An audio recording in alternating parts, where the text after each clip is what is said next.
My stepmother slapped me right in the center of the $40 million estate she claimed was hers. While my father watched like a stranger, I believed that moment was my rock bottom. Then the accountant walked in, opened his thick briefcase, and asked exactly one question. Her answer didn't just flip the deed to the mansion.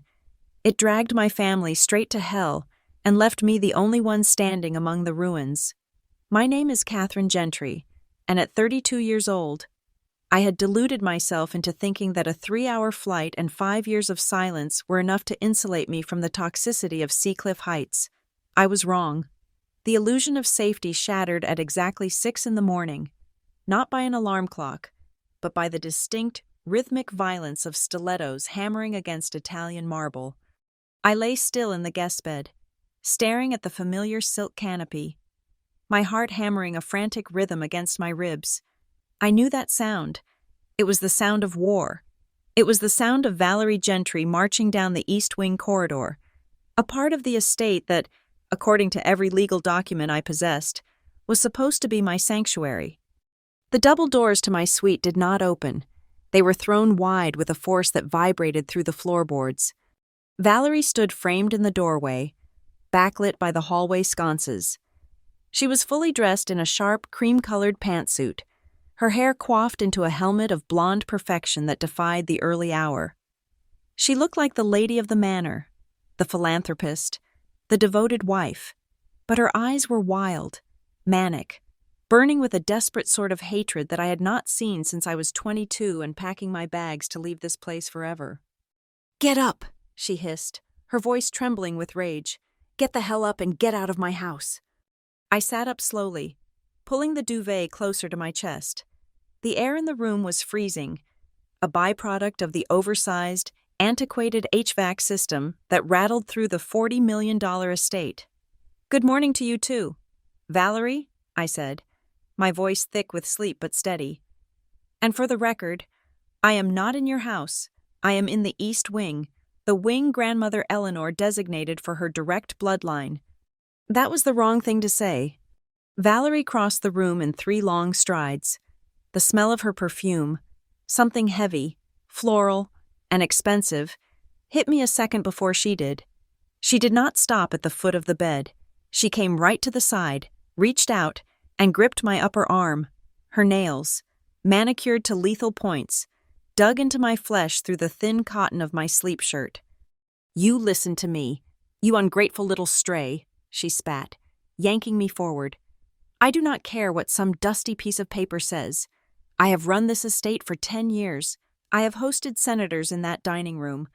I have kept this roof from collapsing while you were off playing corporate girl in the city. This is my property. You are trespassing." I tried to pull my arm back. "Let go of me. Valerie, you are hurting me." "I will hurt you a lot worse if you do not pack your bags," she screamed. She hauled me off the bed. My bare feet slapped against the cold hardwood. I was taller than her, but she possessed the terrifying strength of the unhinged. I stumbled, trying to regain my balance, but she didn't give me the chance. She swung her free hand. It wasn't a theatrical slap. It was a clumsy, brutal impact. Her palm connected hard with my cheekbone, the large diamond solitaire on her ring finger raking across my skin near the corner of my mouth. The pain was sharp and immediate, a flash of white light behind my eyes. I gasped, stumbling back, but she shoved me, hard. My lower back and ribs collided with the edge of the heavy stone console table that stood against the wall. The breath left my lungs in a painful whoosh. I crumpled to the floor, clutching my side, the taste of copper flooding my mouth where the ring had cut my lip. "Valerie!" The shout came from the hallway, but it lacked authority. It was weak, performative. I looked up, blinking through the watering of my eyes. My father, Thomas Gentry, stood by the railing of the mezzanine just outside the room. He was wearing his silk robe, a porcelain cup of coffee in one hand, looking down at the scene like a man watching a television show he didn't particularly like, but couldn't be bothered to change. "Everyone, please," Thomas said, taking a sip of his coffee. "Let us be calm. It is too early for this." "Calm?" I wheezed. using the table leg to pull myself up. My ribs throbbed with every inhale. I looked at my father, really looked at him. He wasn't rushing to help me. He wasn't stepping between his wife and his bleeding daughter. He was spectating. She just assaulted me. Dad, are you going to stand there and drink your dark roast? You are provoking her. Catherine, Thomas said, his voice smooth and devoid of empathy. You know how sensitive she is about the ownership transfer. You coming here, waving those demands around, it is stressful for the family. Stressful, I repeated, wiping my mouth. My hand came away smeared with bright red blood. Valerie was breathing hard, her chest heaving beneath the cream silk of her suit. She looked down at her hand, then at me, and for a second, I thought I saw regret. But it wasn't regret, it was satisfaction.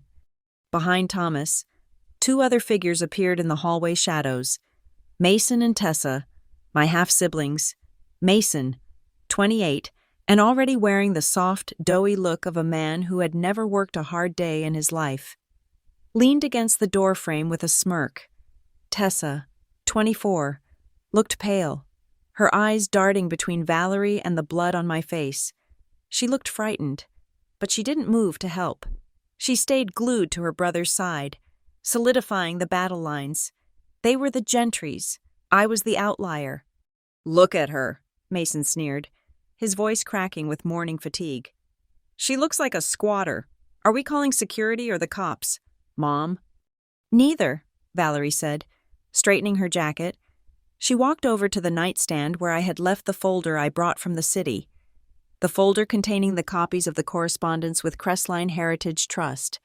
We are ending this charade right now. She snatched the folder up. Do not touch that, I warned, stepping forward despite the flare of pain in my side. Valerie laughed, a brittle, high-pitched sound. She ripped the folder open.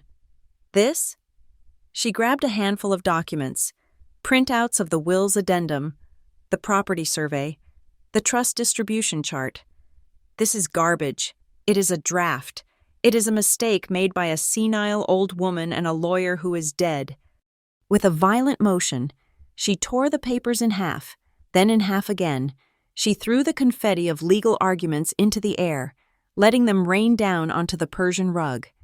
My lawyer is fixing everything, Valerie declared, stepping on the torn scraps with her stiletto. By this afternoon, the paperwork will reflect the reality of this family. Mason is the heir. I am the executor, and you are nothing but a guest who has overstayed her welcome. I looked at the shredded paper, then up at my father. He was studiously avoiding my gaze, focusing on a spot on the wallpaper somewhere above my head. Dad, I said, my voice low and steady, cutting through the hysteria in the room. What did she mean by fixing? What did you sign? Thomas shifted his weight, tightening the belt of his robe. We made some adjustments. Catherine, for the tax benefits, it makes sense to consolidate the estate under Mason. He is here. He is learning the business. You have your little job in the city. My little job? I let out a disbelief-filled laugh. I am a senior risk analyst. Dad, I manage portfolios larger than this entire town's GDP, and grandmother left the estate to me because she knew I was the only one who wouldn't liquidate it to fund Mason's gambling or Valerie's wardrobe. Watch your mouth! Valerie lunged again, but this time I didn't flinch. I held my ground, staring her down with a coldness that made her hesitate. You hit me once, I said softly. Do it again, and I won't call the police. I will call the Board of Trustees. Valerie stopped, her hand hovering in midair. Her chest was rising and falling rapidly. You have no power here. Wait until the accountant gets here. Wait until Mr. Sterling and the new team arrive at 10 o'clock. They will explain to you exactly where you stand. Is that what this is about? I asked, looking from her to Thomas. The meeting at 10? I scanned the room. It wasn't just the family. In the far corner, near the service entrance that led to the back stairs, a cluster of staff had gathered.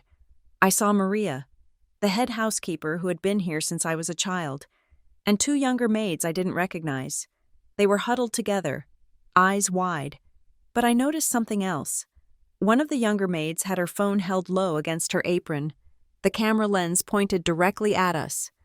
They were filming.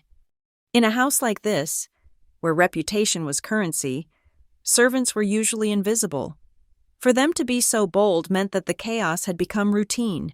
It meant the cracks in the foundation were so wide that everyone was preparing for the collapse. My mind, trained to assess risk and detect patterns, began to race. Valerie was a narcissist, yes. She was cruel, yes, but she was also calculated. She cared about appearances more than life itself. For her to physically assault me, drawing blood, in front of the staff, in front of her children, on the very morning a major financial meeting was scheduled, that wasn't just anger. That was terror. People who hold all the cards do not flip the table. People who are about to be exposed do. "Get dressed," Valerie snapped, turning her back on me as if the violence had never happened. "If you are insisting on being humiliated, be downstairs in the library at 10. I want you to hear it officially. I want you to sign the release forms while looking me in the eye." She marched out of the room, her heels clicking a victory march that sounded hollow to my ears. Mason gave me a mock salute before following her. Tessa lingered for a second, biting her lip, looking like she wanted to say something, but the fear of her mother won out. She turned and fled. My father was the last to leave the balcony. He finally looked down at me, his expression a mix of pity and annoyance. "Put some ice on that lip. Catherine, you look unpresentable." Then he turned and walked away, taking his coffee with him. The room fell silent, save for the humming of the ventilation and the distant sound of the ocean crashing against the cliffs below Seacliff Heights.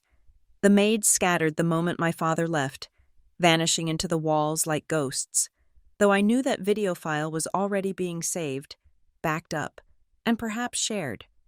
I walked slowly to the adjoining bathroom. My side screamed in protest with every step. I gripped the cold porcelain of the sink and looked in the mirror. The woman staring back at me looked tired. There were dark circles under my eyes, a testament to the jet lag and the anxiety, but the most striking feature was the blood. A streak of bright crimson ran from the corner of my lip down to my chin. The skin on my cheek was already beginning to puff up, turning an angry purple where the diamond had made impact. I turned on the faucet, letting the water run until it was icy cold. I took a plush white towel, monogrammed with the letter G in gold thread, and dampened it. I pressed it to my lip, wincing at the sting. $40 million, I whispered to the empty room, and they are fighting over it like stray dogs. I lowered the towel. The blood stained the pristine white fabric. I looked past my reflection in the mirror to the painting hanging on the wall behind me. It was a portrait of Eleanor Gentry, my grandmother. She had commissioned it in her 60s, refusing to be painted as a young beauty. She wanted to be remembered as the formidable matriarch she was.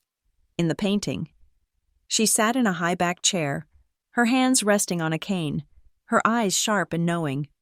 She had warned me, years ago, before the dementia took the edges of her mind. She had gripped my hand in the rose garden and told me that money does not change people. It unmasks them. She had told me that Thomas was weak, and that Valerie was a hunger that could never be filled. "You knew," I said to the painted eyes of the woman who had raised me when my own mother died. "You knew they would do this." I looked down at the blood on the towel again. A cold resolve settled in my chest, replacing the shock. Valerie thought the violence would break me. She thought that by treating me like an intruder, I would shrink back into the role of the unwanted stepdaughter. But she had made a critical error. She had forgotten that I wasn't 22 anymore. I wasn't the girl who ran away crying. I was a woman who hunted discrepancies for a living. And if Valerie Gentry was desperate enough to hit me 4 hours before an audit, it meant there was something in those books she would kill to keep hidden. I tossed the bloody towel into the sink. I wasn't going to pack. I was going to get dressed. I was going to put on my sharpest blazer, cover the bruise with concealer, and walk into that library at 10 o'clock. I wasn't going to leave my house. I was going to take it back, to understand why that slap in the hallway felt less like a surprise and more like a confirmation. You have to understand the silence that preceded it. For 5 years, my life was beautifully, surgically devoid of the name Gentry. I lived in Ravenport City, a 3-hour flight and a lifetime away from the coastal fog of Seacliff Heights. My existence there was calculated, precise, and safe. I worked as a senior risk analyst for Helio Risk Analytics, a fintech firm where emotions were liabilities and data was God. My apartment was on the 14th floor of a glass and steel high-rise. It was decorated in grays and whites, sterile and clean. It smelled of lemon pledge and coffee, never of old money and secrets. I had no family photos on the mantel. I had no trust fund disbursements hitting my account. I paid my rent with the salary I earned by predicting how likely things were to fail.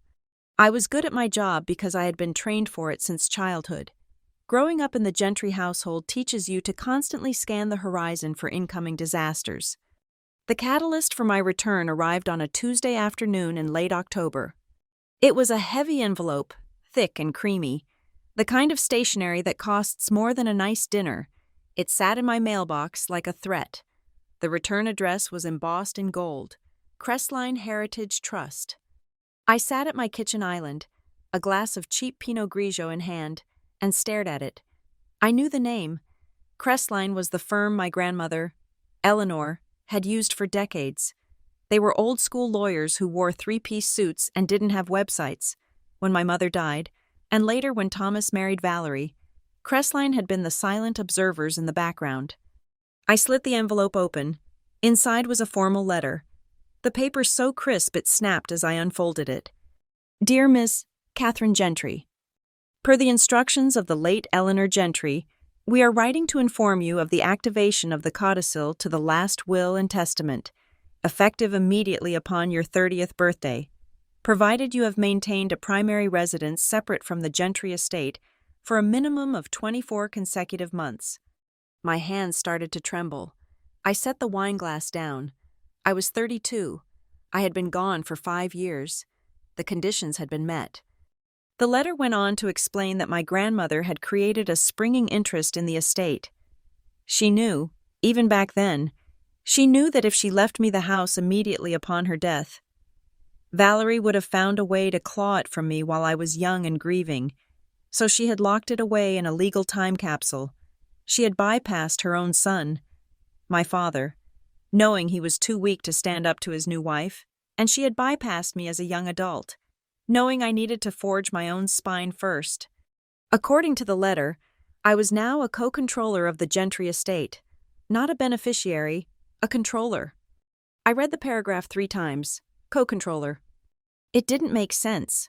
For years, Thomas had sent me brief, guilt-ridden emails telling me that the estate was entirely under his and Valerie's jurisdiction. He had told me that grandmother had left me a small cash stipend and nothing else. He had told me that I had what he called emotional rights to visit, but no legal claim to the property. I picked up my phone and dialed the number on the letterhead. It was 6 in the evening, but a secretary answered immediately. When I gave my name, I was put through to a senior partner, a man whose voice sounded like gravel and expensive scotch.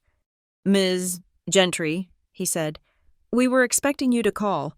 We have been trying to coordinate with your father regarding the valuation for weeks, but he has been elusive. Elusive? I asked. What kind of valuation? The estate valuation, the lawyer replied. Per the addendum, the Gentry estate cannot be leveraged, mortgaged, or restructured without the dual signatures of the primary heir, that is you, and the current occupant, your father. We have received notifications of intent to restructure the family trust, but we cannot proceed without your physical presence and sign-off. My stomach dropped. Restructure. That was corporate speak for moving money around until it disappeared. My father told me I have no ownership, I said, my voice barely a whisper. He said I was written out. There was a long pause on the line. Ms. Gentry, I strongly suggest you come to Seacliff Heights. There are discrepancies between what you are being told and what the legal reality is, and frankly, we are concerned about some of the withdrawal requests coming from the household expenses account. I hung up and sat in the dark for a long time. The next day, I took the letter to lunch with Danny Brooks. Danny was my only real friend in Ravenport, a forensic accountant who saw fraud in everything, even a 2-for-1 sale at the grocery store.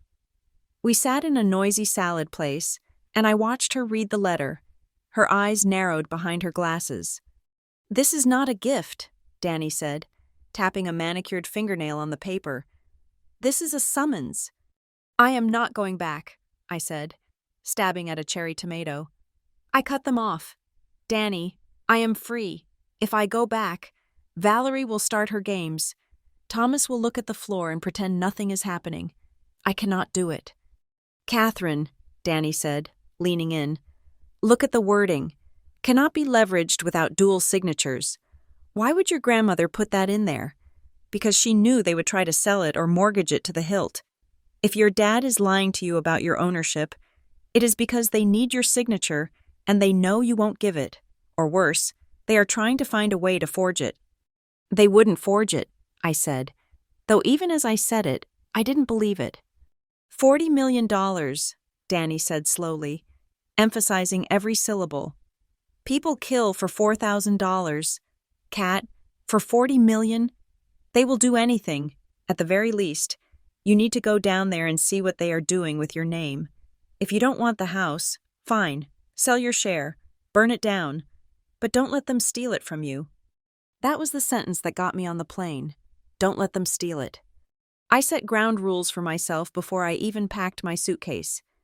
I typed them into the Notes app on my phone like a shield. Rule 1. Do not sign anything, no matter how trivial it seems. Rule 2. Do not sleep at the estate for more than 3 consecutive nights. Familiarity breeds complacency. Rule 3. Keep a digital copy of every piece of paper I touch. I arrived in Seacliff Heights on a gray, windy afternoon. The town hadn't changed. It was still a collection of overpriced boutiques and manicured hedges. But the Gentry estate had. As my rental car crunched up the long gravel driveway, the first thing I noticed was the gate. It used to be wrought iron, elegant and open. Now, it was solid steel, reinforced, with a keypad and a camera mounted on a pillar. It looked less like a home entrance and more like the perimeter of a prison. I punched in the code Thomas had texted me. The gate swung open with a heavy hydraulic hiss. The main house rose up against the backdrop of the ocean, a sprawling Georgian mansion that should have been beautiful, but as I parked and walked toward the front door, the changes assaulted me. The climbing ivy, which my mother had loved and tended to for years, had been ripped down. The brick was bare and scrubbed harsh. The old oak door, warm and weathered, had been replaced with something black and imposing, fitted with a smart lock that glowed with a blue, artificial light. Valerie opened the door before I could ring the bell. She was wearing white, always white or cream, as if she could bleach the malice out of her soul with laundry detergent. She threw her arms open. "Catherine!" she exclaimed, her voice pitching up a full octave. "Oh, look at you. City life has made you so thin." She pulled me into a hug. Her body was rigid, like hugging a mannequin. I felt her hands pat my back, not in affection, but in a quick, pat-down rhythm, as if checking for wires. "Hello, Valerie," I said, pulling away as fast as social grace allowed. "Welcome home," she said loudly, for the benefit of the gardener who was trimming the hedges nearby. Then she leaned in, her smile not wavering by a millimeter, and dropped her voice to a whisper. "Although, let us be honest, you are just visiting. Don't get comfortable. Sweetie, the guest room is ready, but I wouldn't unpack too much if I were you." She pulled back and beamed, gesturing for me to enter. The interior was worse than the exterior. The warm, dusty smell of old books and beeswax was gone, replaced by an aggressive vanilla room spray. The foyer, once lined with portraits of my ancestors and candid photos of my mother laughing on the beach, was now a gallery of mirrors. Mirrors on the left, mirrors on the right. The only person you could see in this house now was yourself. My mother had been erased. Every trace of her, the vase she bought in Italy, the rug she wove, was gone. It was a power move. Valerie was marking her territory. That first evening, dinner was a masterclass in manipulation. We sat at the long mahogany table. Me, Thomas, Valerie, Mason, and Tessa. The table was set for 12, leaving vast, empty spaces between us. Thomas sat at the head, looking older than I remembered. His hair was thinning, and there was a tremor in his hand when he lifted his wine glass. He smiled at me, but his eyes kept darting to Valerie. "It is good to have the whole family together," Thomas said, slicing into his steak, "especially with the big changes coming up." "Changes?" I asked, keeping my voice neutral. I had the Crestline letter folded in my pocket, burning against my hip. "The restructuring," Thomas said, as if we had discussed it 100 times. "We have been looking at the numbers. Catherine, this place, it is a beast. The maintenance alone is bleeding us dry. Heating, groundskeeping, the taxes, it is just too much." "Which is why," Valerie interjected, placing a hand over Thomas's wrist, "we decided it makes the most sense to simplify.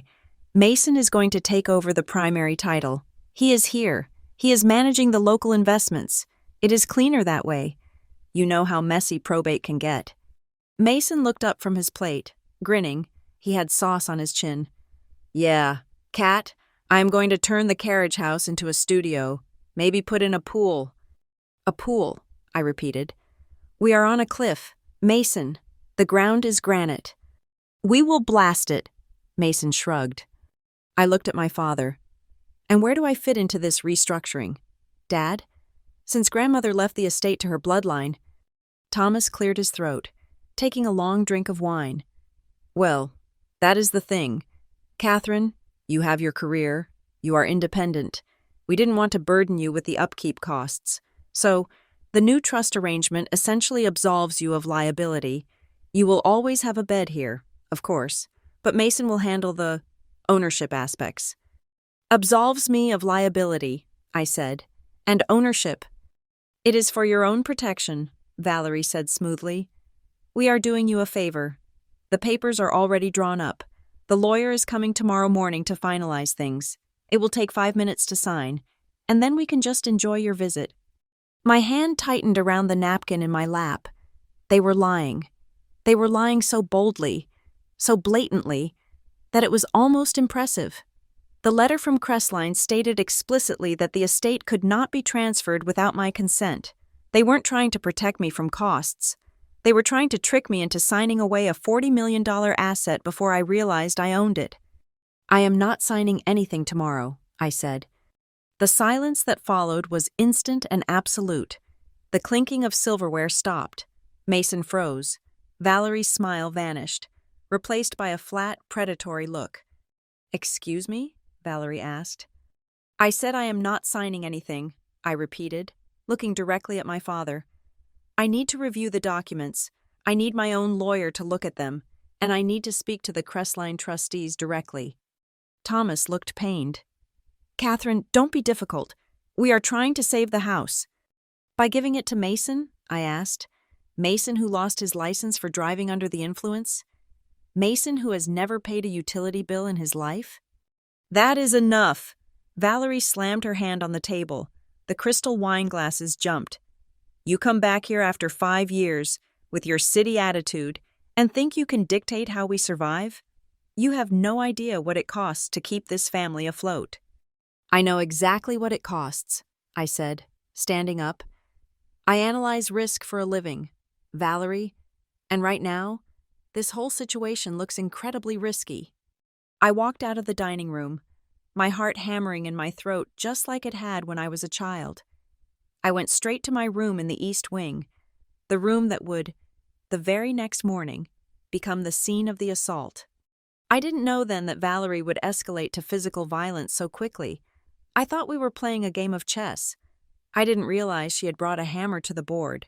But as I locked my door that night, turning the flimsy privacy lock, I pulled the Crestline letter out and read it again. "Cannot be leveraged without dual signatures." They were desperate, and desperate people are dangerous.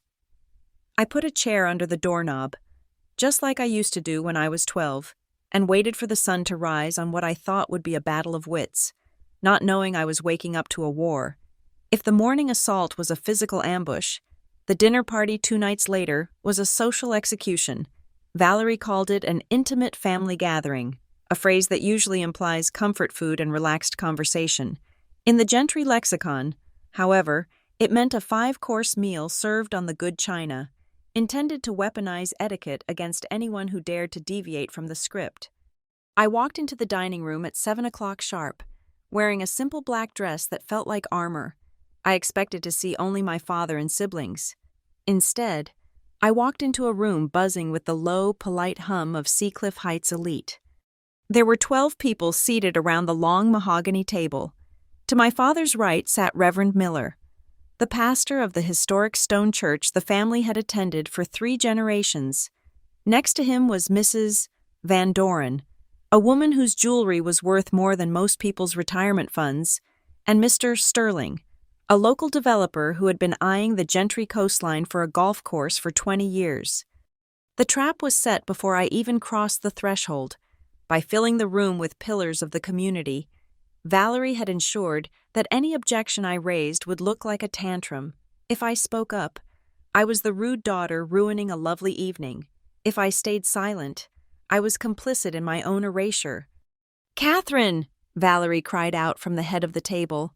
She was wearing emerald green silk, looking every inch the benevolent matriarch. "We were just about to start. Come, sit. We saved you a spot next to Mason." I took my seat.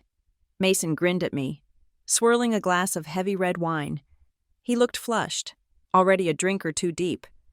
"Hey, sis," he muttered. "Try the crab cakes. They are killer." I unfolded my napkin, my pulse thrumming in my ears. "I thought this was just family. Valerie?" "Oh, but they are family," Valerie cooed, gesturing to the table. "The Reverend baptized you, Catherine, and Mr. Sterling has been a dear friend of your father for 30 years. We could not possibly celebrate tonight's news without them." I froze. News? Before I could ask what she meant, Valerie tapped a silver spoon against her crystal champagne flute. The sharp ting-ting-ting cut through the conversation. The room fell silent. All eyes turned to her. "If I could have everyone's attention for just a moment," Valerie began, her voice trembling with manufactured emotion. She stood up, placing a hand on Mason's shoulder. "Thomas and I have been doing a lot of thinking lately, about legacy, about the future of Gentry Estate." She paused for effect. I looked at my father. Thomas was staring intently at the centerpiece of white lilies, refusing to meet my gaze. "This house is more than just bricks and mortar," Valerie continued. "It is history, and preserving it requires a special kind of dedication, someone who is here, on the ground, every single day. That is why, after much prayer and discussion, the family has united in a decision." She squeezed Mason's shoulder. He sat up straighter, preening like a prize poodle. "We have decided to officially transfer the title of Gentry Estate to Mason," Valerie announced. "He is the worthy successor who will carry the Gentry name into the next generation." The room erupted in polite, enthusiastic applause. Mrs. Van Doren clapped with her hands high in the air. The Reverend nodded approvingly, beaming at Mason. "Congratulations, son," Mr. Sterling boomed. "That is a hell of a responsibility, but you have got the shoulders for it." The applause washed over me like ice water. It wasn't a proposal. It wasn't a discussion. It was a fait accompli, announced to a jury that had already delivered the verdict. They were clapping for the theft of my inheritance. I gripped the edge of the table. I could feel the blood draining from my face. I had to stop this. If I let this moment pass without objection, they would use my silence as consent later. "Excuse me," I said. My voice was not loud, but it was sharp enough to cut through the clapping. The applause died down, turning into confused murmurs. Valerie's smile tightened at the corners. "Catherine?" she asked, her tone warning me to stop. "I am confused," I said, looking from Valerie to the guests. "The deed to Gentry Estate is held in a trust established by Eleanor Gentry. According to the document sent to me by Crestline Heritage Trust less than a week ago, I am the co-controller of that asset. No transfer can happen without my signature, and I certainly have not signed anything. The silence that followed was heavy, awkward. Mrs. Van Doren lowered her wineglass. The Reverend looked concerned. "Oh, Catherine," Valerie sighed, a sound of pure, pitying exhaustion. "We didn't want to bore our guests with the dry legal details, but since you brought it up—" She snapped her fingers. A server appeared from the shadows, placing a thick, leather-bound folder directly in front of me. It landed on the tablecloth with a heavy thud. "There has been a misunderstanding, sweetheart."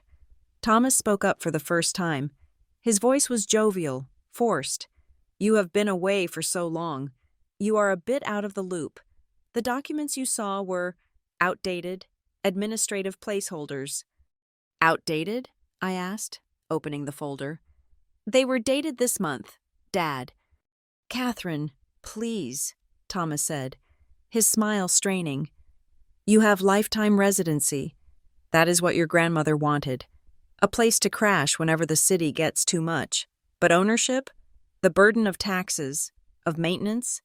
That is for Mason to handle. You are free. You should be thanking us." I looked down at the document in front of me.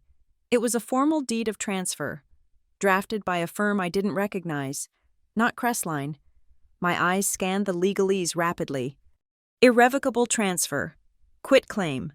The undersigned hereby waives all claims, present and future, regarding the property known as Gentry Estate, in exchange for a one-time stipend of $50,000. $50,000 for a $40 million estate. It was an insult. It was a joke. "This isn't a protection," I said, my voice rising slightly. "This is a dispossession.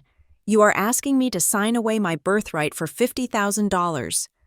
"It is a token of affection," Valerie exclaimed, looking around the table for support. "We are paying off your student loans. Catherine, we are giving you a fresh start. Why must you always make everything about money?" "Because you just announced to half the town that Mason owns my house," I shot back. "Our house," Mason corrected, sneering. "And honestly, Kat, what would you do with it? Turn it into a spreadsheet factory? You are never here. Mom and Dad have kept this place alive while you were off playing career woman." "That is enough," I said. I started to close the folder. Valerie reached out and placed her hand over mine, pinning the folder open. Her grip was iron strong, though her face remained soft and pleading. "Just sign it, Catherine," she said, her voice dripping with fake sweetness. "Do it now. Let us not ruin the Reverend's dinner with paperwork. Just put your initials there, and we can all have dessert and celebrate your freedom." "I am not signing this," I said, pulling my hand away. "Not without a lawyer looking at it, a lawyer who isn't on your payroll." Valerie's expression shifted, the benevolence evaporated, replaced by the calculated cruelty of a victim. She turned to the guests, tears welling up in her eyes on command. "I tried," she told the table, her voice breaking perfectly. "You all see how I try. I have treated her like my own flesh and blood since the day her poor mother passed. I raised her. I bought her prom dresses. I comforted her when she cried. And this is the thanks I get? Accusations? Greed?" She looked at me, shaking her head. "You abandoned us, Catherine. You left for 5 years. Didn't call on Christmas. Didn't come when your father had his scare with high blood pressure. And now you show up, demanding the keys to the kingdom? It is heartbreaking." The room turned against me instantly. I could feel the judgment radiating from them. To them, I wasn't the rightful heir protecting her legacy. I was the prodigal daughter, the cold city girl who had returned only to scavenge. "It is a shame," Mrs. Van Doren whispered to the Reverend, loud enough for everyone to hear. "These days, children are so entitled, they think they deserve the world just for being born." "Money changes people," the Reverend agreed solemnly, shaking his head at me. "Honor thy father and mother. Catherine, that is the first commandment with a promise." "I am honoring my mother," I said, standing up. My legs felt shaky, but I locked my knees. "My real mother, the one whose name is on the original deed, the one whose photos you took down from the hallway." Valerie stood up too, matching my height. Do not bring her into this. This is about your stability, Catherine, or lack thereof. She looked at Mr. Sterling. She has been under so much stress at that job, financial risk analysis. It takes a toll. We are worried about her, truly. Sometimes people fixate on things, like ownership, because they feel out of control in their own lives. We think she's having a bit of a breakdown. The gaslighting was masterful. In 2 sentences, she had invalidated my legal claim by painting it as a symptom of mental illness. If I got angry now, if I shouted, I would only prove her point. I looked at my father. He was cutting his meat, his head down, completely checking out of the conflict. He was letting her devour me. I am perfectly sane. Valerie, I said, my voice cold and steady. And I am perfectly capable of reading a contract. This isn't a transfer. It is theft. Then leave, Valerie snapped, dropping the facade entirely. If you are not part of this family's solution, if you are just here to slander us in front of our friends, then take your plate upstairs. We have a celebration to continue. I will take this with me, I said, grabbing the folder. Leave it, Mason shouted, half rising from his chair. Nay. No, Valerie said, holding up a hand. Let her take it. Let her read it in her room. Maybe when she calms down, she will see reason. She usually does when she realizes no one is on her side. She looked at me with a triumph that made my stomach churn. She believed she had won. She believed that the peer pressure, the religious guilt, and the public shaming would break me. She thought I would go upstairs, cry, and sign the paper just to make the hostility stop. I picked up the thick leather folder. Enjoy your dessert, I said to the table. I apologize for the interruption. I walked out of the dining room, my back straight, feeling 12 pairs of eyes burning into my spine. As soon as I was in the hallway, out of sight, I ran. I didn't run to my room to cry. I ran to the library, the one room in the house that still had a working heavy-duty scanner, left over from when my grandmother ran her charitable foundation from home. My hands were shaking, but my mind was crystal clear. I didn't turn on the lights. I worked by the glow of the moonlight filtering through the French doors. I opened the folder. I pulled out my phone. I didn't trust the scanner not to leave a digital footprint on the house network. Instead, I used a high-resolution scanning app. Click, page 1. Click, page 2. The clause about the irrevocable nature of the transfer. Click, page 3. The notary stamp that was already filled out. Dated for tomorrow. Waiting only for my signature, or a forgery of it. Click, page 4. The section listing the assets included in the transfer. The house, the land, the art collection, and, my breath caught, the jewelry held in the safe deposit box, my mother's jewelry. They weren't just taking the house. They were stripping me clean. I scanned every single page, uploading them instantly to an encrypted cloud server. Then I emailed the files to Danny and blind copied my personal email. Subject: review immediately. Body: they tried to force me to sign this tonight.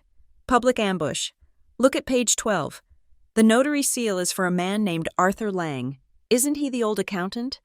Why would he notarize a transfer that violates the trust he helped write? I heard footsteps in the hall. Heavy, slow steps. Mason. I quickly shoved the papers back into the folder. I checked the phone. Upload complete. I slipped the phone into my dress pocket, just as the library door handle turned. I didn't wait for him to enter. I grabbed the folder and walked to the door, opening it before he could. Mason stumbled back, startled. He was holding a fresh glass of scotch. Whoa, creeping around in the dark. Cat? Just admiring the books. Mason, I said, clutching the folder to my chest. Something you clearly haven't done in a while. You are going to sign that, he said, his voice slurring slightly. He leaned in, smelling of expensive meat and cheap arrogance. Mom says you will. She says you always fold. Mom says a lot of things, I said, stepping around him. But she forgot one thing. Yeah, what is that? I am not the one who needs this money, I whispered. You are. I left him standing there in the dark hallway and climbed the stairs to the east wing. Below me, the sound of laughter drifted up from the dining room. They were toasting to their victory. They thought the unstable daughter was upstairs retreating into submission. They didn't know I had just digitized the smoking gun. I went into my room and locked the door. I threw the folder on the bed. I didn't cry. I didn't feel sad. I felt a cold, hard rage crystallizing in my chest. Valerie had used the church, the neighbors, and my own father to try and shame me into poverty. I walked to the window and looked out at the dark ocean crashing against the cliffs. You want to fight, Valerie? I murmured to the reflection in the glass. Okay, let's fight. I took out my phone and saw a reply from Danny already. Danny. Holy hell. Cat. Page 12. Arthur Lang is listed as the notary. But looking at the state registry, Arthur Lang retired 6 months ago due to severe dementia. He cannot notarize a lunch menu, let alone a $40 million deed. This is fraud. Hard fraud. I stared at the screen. Arthur Lang, the family accountant, the man who had known my grandmother. If they were using his stamp while he was incapacitated, this wasn't just a family dispute anymore. This was a crime. And I was going to be the one to report it. I caught the red-eye flight back to Ravenport City 3 hours after the dinner party disaster. I didn't say goodbye. I didn't pack the few clothes I had left in the wardrobe. I simply drove my rental car to the airport, returned it, and sat at the gate staring at the dark tarmac until they called my boarding group. By the time I unlocked the door to my apartment, it was 4 a.m. The air inside was stale, smelling of the coffee grounds I hadn't thrown out before I left. It was the smell of my real life, my safe life. I didn't sleep. I couldn't. Adrenaline is a funny thing. It sustains you through the physical threat, like a slap in a hallway, but it turns into a cold, obsessive focus when the threat becomes intellectual. I made a pot of black coffee, strong enough to wake the dead, and sat down at my workstation with my 3 monitors. I uploaded the scans I had made in the library. When you work in risk analysis, you learn that the devil is never in the grand gestures. It is never in the shouting matches or the public speeches. The devil is in the line items. The devil is in the footnotes. I started with the document Valerie had tried to force me to sign. It was a quitclaim deed, standard and brutal, but attached to it was a financial disclosure form, something required by state law to prove that the person signing away their rights knew the value of what they were losing. There, on page 4, line 32, was a recurring expense to an entity called Seacliff Heritage Holdings, LLC. The description was vague: estate maintenance support and strategic advisory services. The monthly amount was staggering: $25,000 a month, every month, for 18 months. I pulled up the calculator on my phone. That was $450,000, and that was just the retainer. There were additional line items for emergency consultation and landscape management oversight that totaled another $150,000. Who are you? I whispered to the screen. I opened a new tab and navigated to the Secretary of State's business entity search. I typed in Seacliff Heritage Holdings, LLC. The search wheel spun for a second, then populated the results. Entity status: active. Filing date: 18 months ago. Registered agent. A generic legal service in Delaware. Managing members: Valerie Gentry, Mason Gentry. I sat back in my chair, the coffee mug warm in my hands. It wasn't a contractor. It wasn't a high-end gardening firm. It was a shell company. They were paying themselves. They were draining the liquid assets of the Gentry estate, money that was supposed to be in a trust for the maintenance of the property, and funneling it into a private LLC that only Valerie and Mason controlled. They were charging the estate to manage the estate. It was embezzlement, plain and simple, dressed up in a suit and tie. But why? The trust had a healthy endowment. My grandmother had left millions specifically to keep the roof from leaking and the taxes paid. Why bleed it dry so aggressively? I went deeper. I pulled my own credit report and the property tax records for the estate, which were public domain. The tax records showed the primary mortgage, the one my grandmother had paid off years ago, But then, right underneath it, was a new filing. A home equity line of credit, a massive one. $2 million, taken out 9 months ago. My heart stopped. To take out a loan against a property held in a trust like ours. You needed the signature of the primary trustee, my father, and the consent of any beneficiaries with controlling interest. That meant me. I clicked on the lien document. It downloaded as a PDF. I scrolled to the signature page. There it was, Catherine Eleanor Gentry. It was my signature. The swoop of the C, the sharp cross of the T, the way the Y trailed off at the end. It was perfect. Too perfect. I zoomed in until the pixels started to blur. I opened Photoshop and overlaid a signature from my driver's license. It didn't match perfectly. I tried one from an old birthday card I had scanned years ago. No. Then I remembered. 14 months ago, I was in the middle of a merger acquisition at work, sleeping under my desk, surviving on vending machine food. I got an email from Valerie. Subject: boring tax stuff for Dad. Body: hi, sweetie. Dad's accountant needs an updated signature specimen for some IRS filing regarding your mom's old life insurance policy. Just sign the attached PDF and send it back so we don't get fined. Love, V. I had been so tired. I hadn't even read the attachment. I just signed it on my iPad, emailed it back, and forgot about it. I pulled up that old email from my archive. I downloaded the attachment I had sent. I took that signature and overlaid it onto the $2 million loan document. It was a 100% match, every pixel, every pressure point. They hadn't just forged my signature, they had lifted it. They had tricked me into giving them a high-resolution digital copy of my autograph, and then they had copy-pasted it onto a loan document that put the family home in debt for $2 million. I felt sick. This wasn't just greed. This was predatory. They had been planning this for over a year.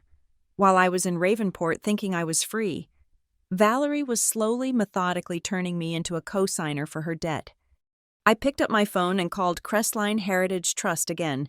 It was 9 a.m. now. This is Catherine Gentry, I said, my voice hard. I need to speak to the senior trustee immediately. I am sorry, Ms.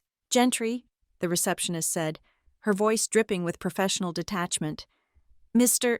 Henderson is in depositions all day. Then get me his associate.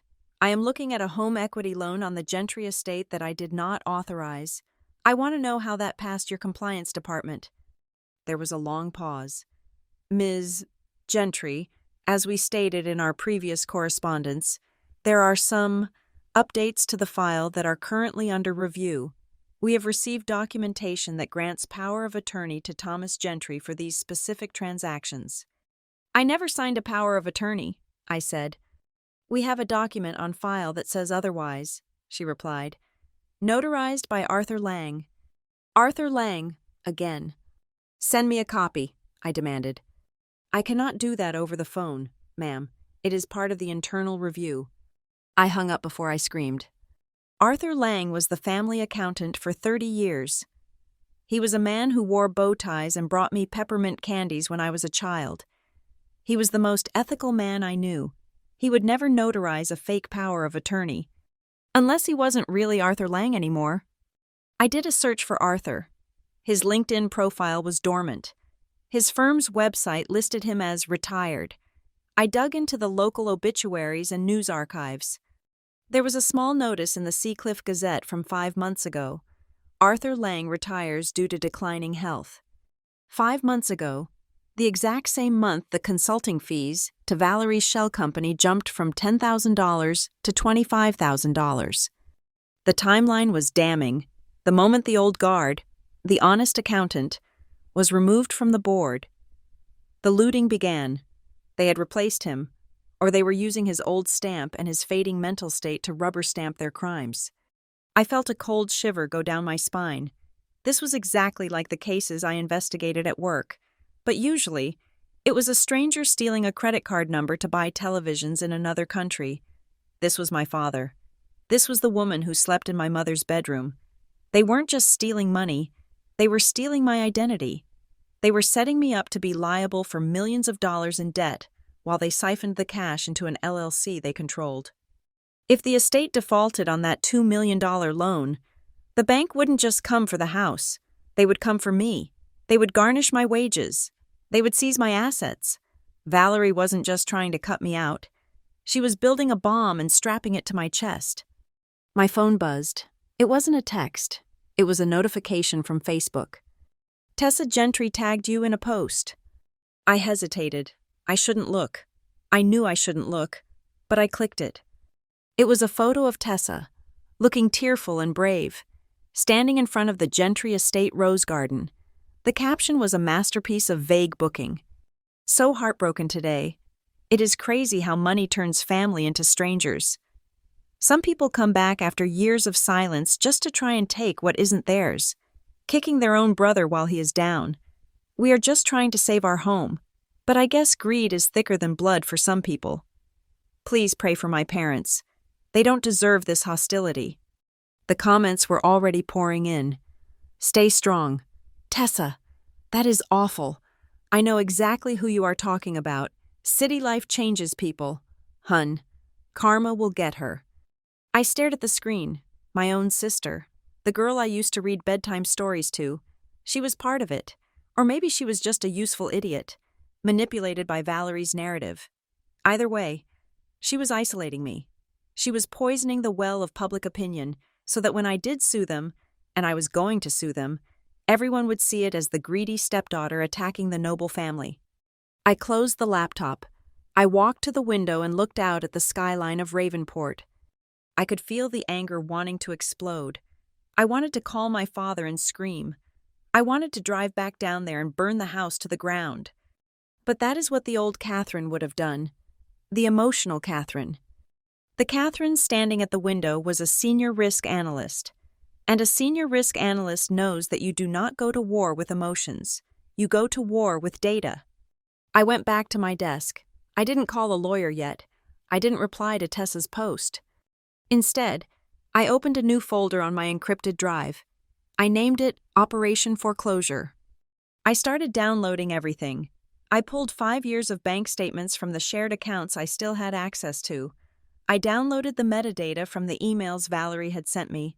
I went into the IRS portal and requested transcripts for every tax year my name had been associated with the estate. I needed the phantom ledgers. I needed to prove not just that the money was gone, but exactly where it went. You want to play games with numbers. Valerie, I said softly, the blue light of the monitor reflecting in my eyes. Fine, but you forgot one thing. Numbers are the only language I speak fluently. I worked through the night. By the time the sun came up over Ravenport, I had a spreadsheet with over 3,000 rows, and I had found something else.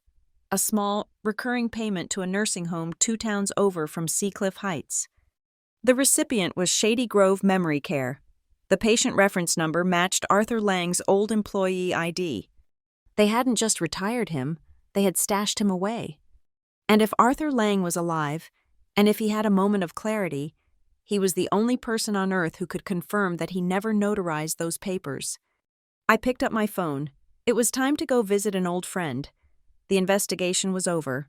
The hunt had begun. Finding Arthur Lang was harder than finding a needle in a haystack. It was like finding a needle that someone had intentionally melted down and recast into a different shape. The Arthur I knew, the man with the bow ties and the jar of peppermints on his mahogany desk, effectively ceased to exist on paper 5 months ago, but the Arthur I found was listed as a resident in the memory care wing of Shady Grove, a facility 2 towns over from Seacliff Heights that smelled of lavender disinfectant and despair. I called the main desk, posing as his niece. The nurse on duty was chatty. Too chatty for HIPAA compliance, and she let slip that Arthur was having a good week and was lucid enough to take a phone call in the common room. When I heard his voice, it was thin and reedy, like wind whistling through dry grass, but the mind behind it was sharp. When I said my name, there was a silence so long I thought the line had gone dead. "Catherine," he whispered, "you should not have called here.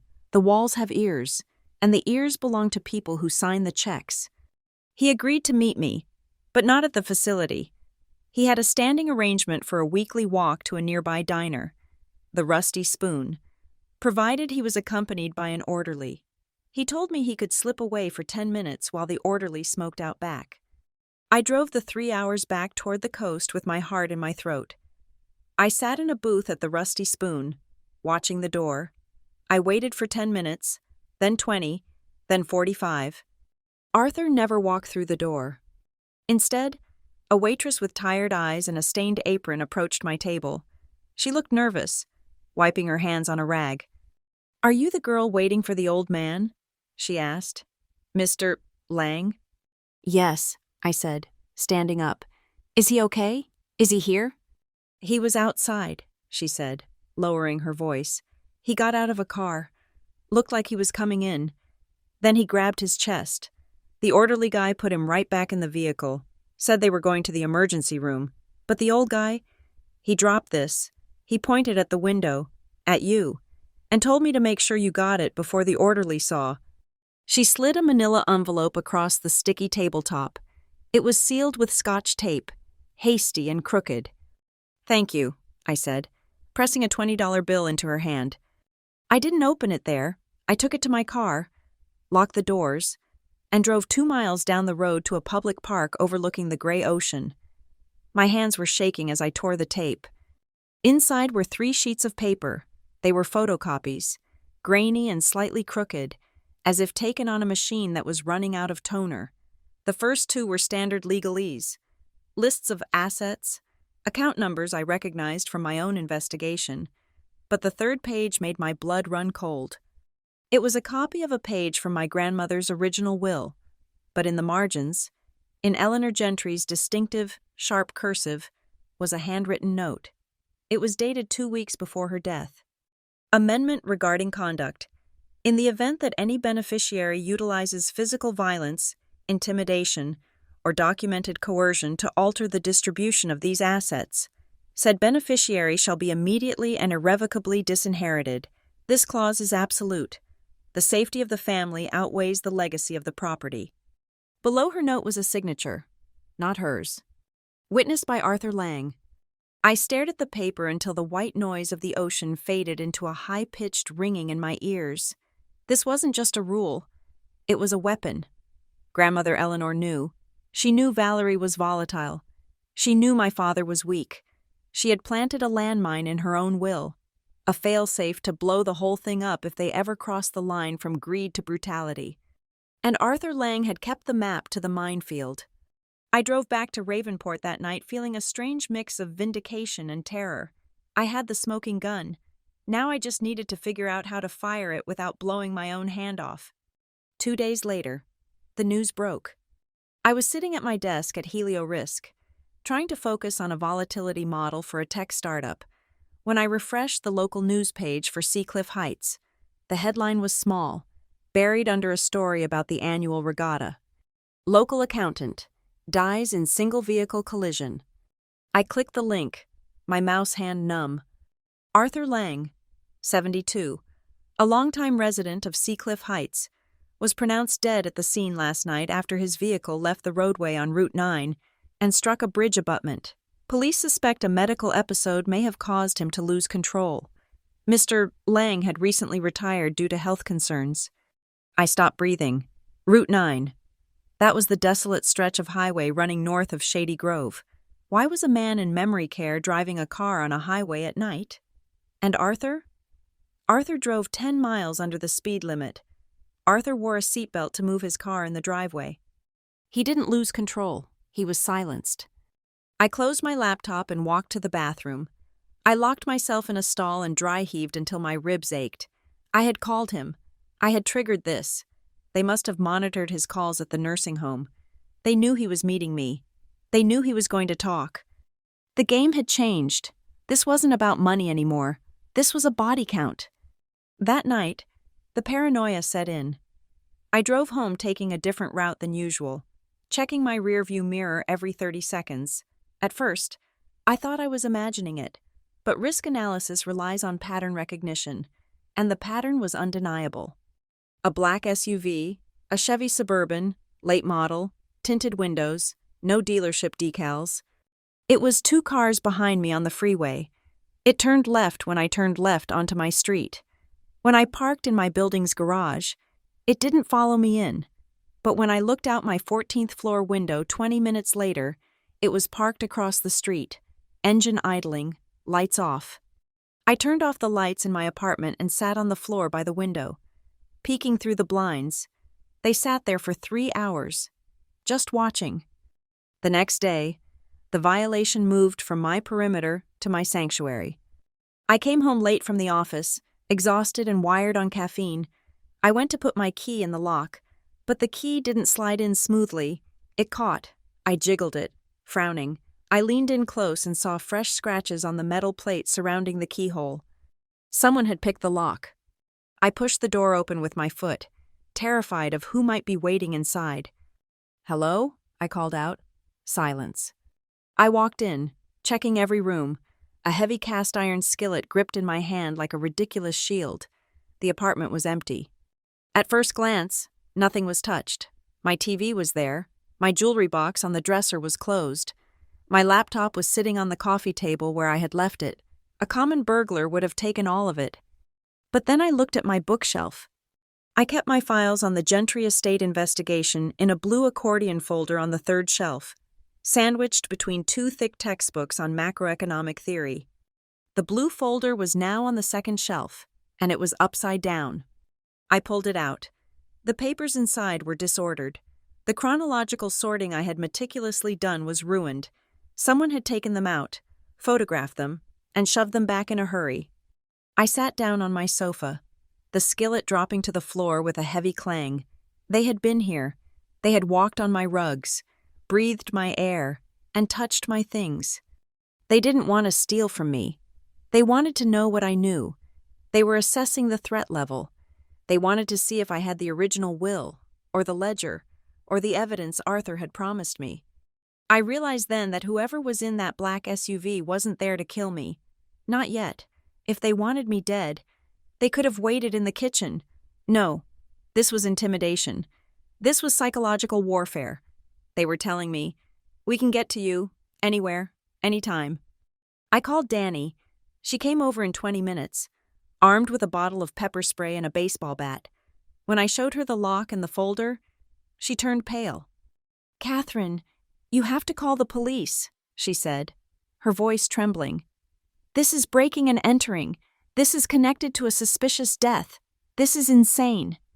"I can't call the police," I said, pacing the living room. "Think about it. Danny, nothing was stolen. There is no sign of forced entry other than a scratch that could be old. If I call the cops, they will file a report for suspicious circumstances and forget about it. And if I mention the Gentry estate, they will label it a civil domestic dispute. The police in Seacliff Heights play golf with my father. If the report gets back to Valerie, she will know I am scared. I cannot let her know I am scared." "So what? You just wait for them to come back?" Danny asked. "No," I said. "I fortify." I spent the next 48 hours turning my life into a fortress. I hired a private locksmith to install a high-security deadbolt that cost $400. I bought hidden cameras disguised as smoke detectors and phone chargers, and placed them in every room, linking the feed to a cloud server that Valerie couldn't touch. I wiped my laptop and installed a military-grade VPN. I moved all my digital evidence onto an encrypted external drive that I started wearing on a chain around my neck, tucked under my shirt. I didn't sleep. I napped in 20-minute intervals, listening to the hum of the refrigerator and the traffic outside, waiting for the sound of the lock turning. It was in this state of high-alert exhaustion, 3 nights after the break-in, that the email arrived. It pinged onto my phone at 2 a.m. The screen lit up the dark room, blinding me for a second.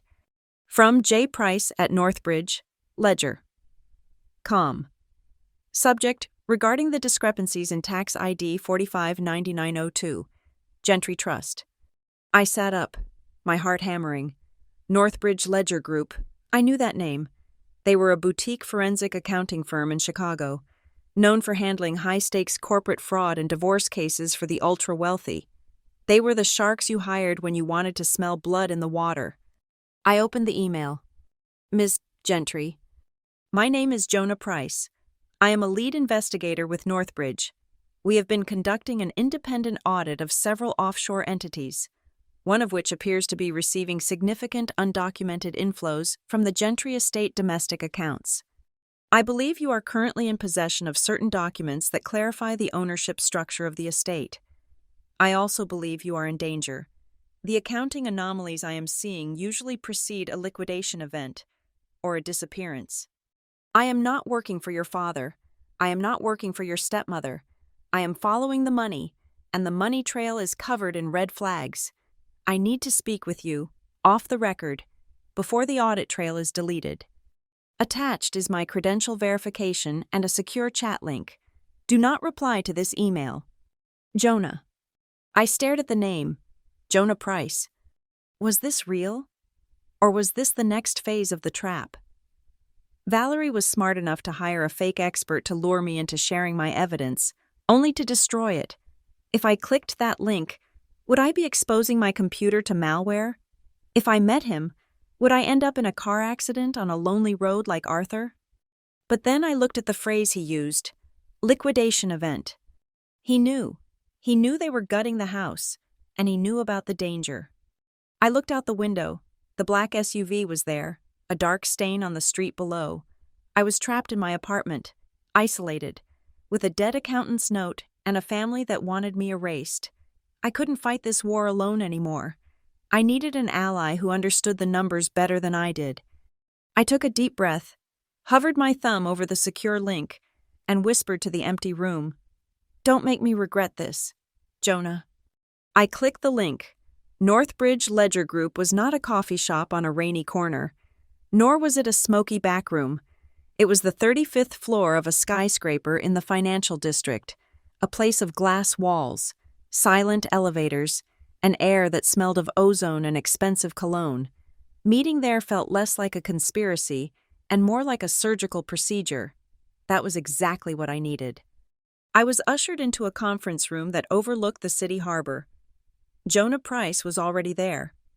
Standing by the window, he was younger than I expected, maybe 35, with the sharp, restless energy of a man who saw the world as a series of equations that didn't quite balance. He didn't smile when I walked in. He didn't offer a handshake. He simply pointed to the chair at the head of the table. "You came," he said. "Smart move. Most people ignore the email until the sheriff is putting a padlock on their front door." "I am a risk analyst, Mr. Price," I said, taking my seat and placing my encrypted hard drive on the table. "I don't ignore red flags. I investigate them. But before I show you anything, I need to know who is paying your bill. Forensic accountants don't work for free, and I know my father didn't hire you." Jonah sat down, opening a sleek laptop. "You are right. Thomas Gentry didn't hire us. Zurich Global Property Insurance did." I frowned. "The insurance company?"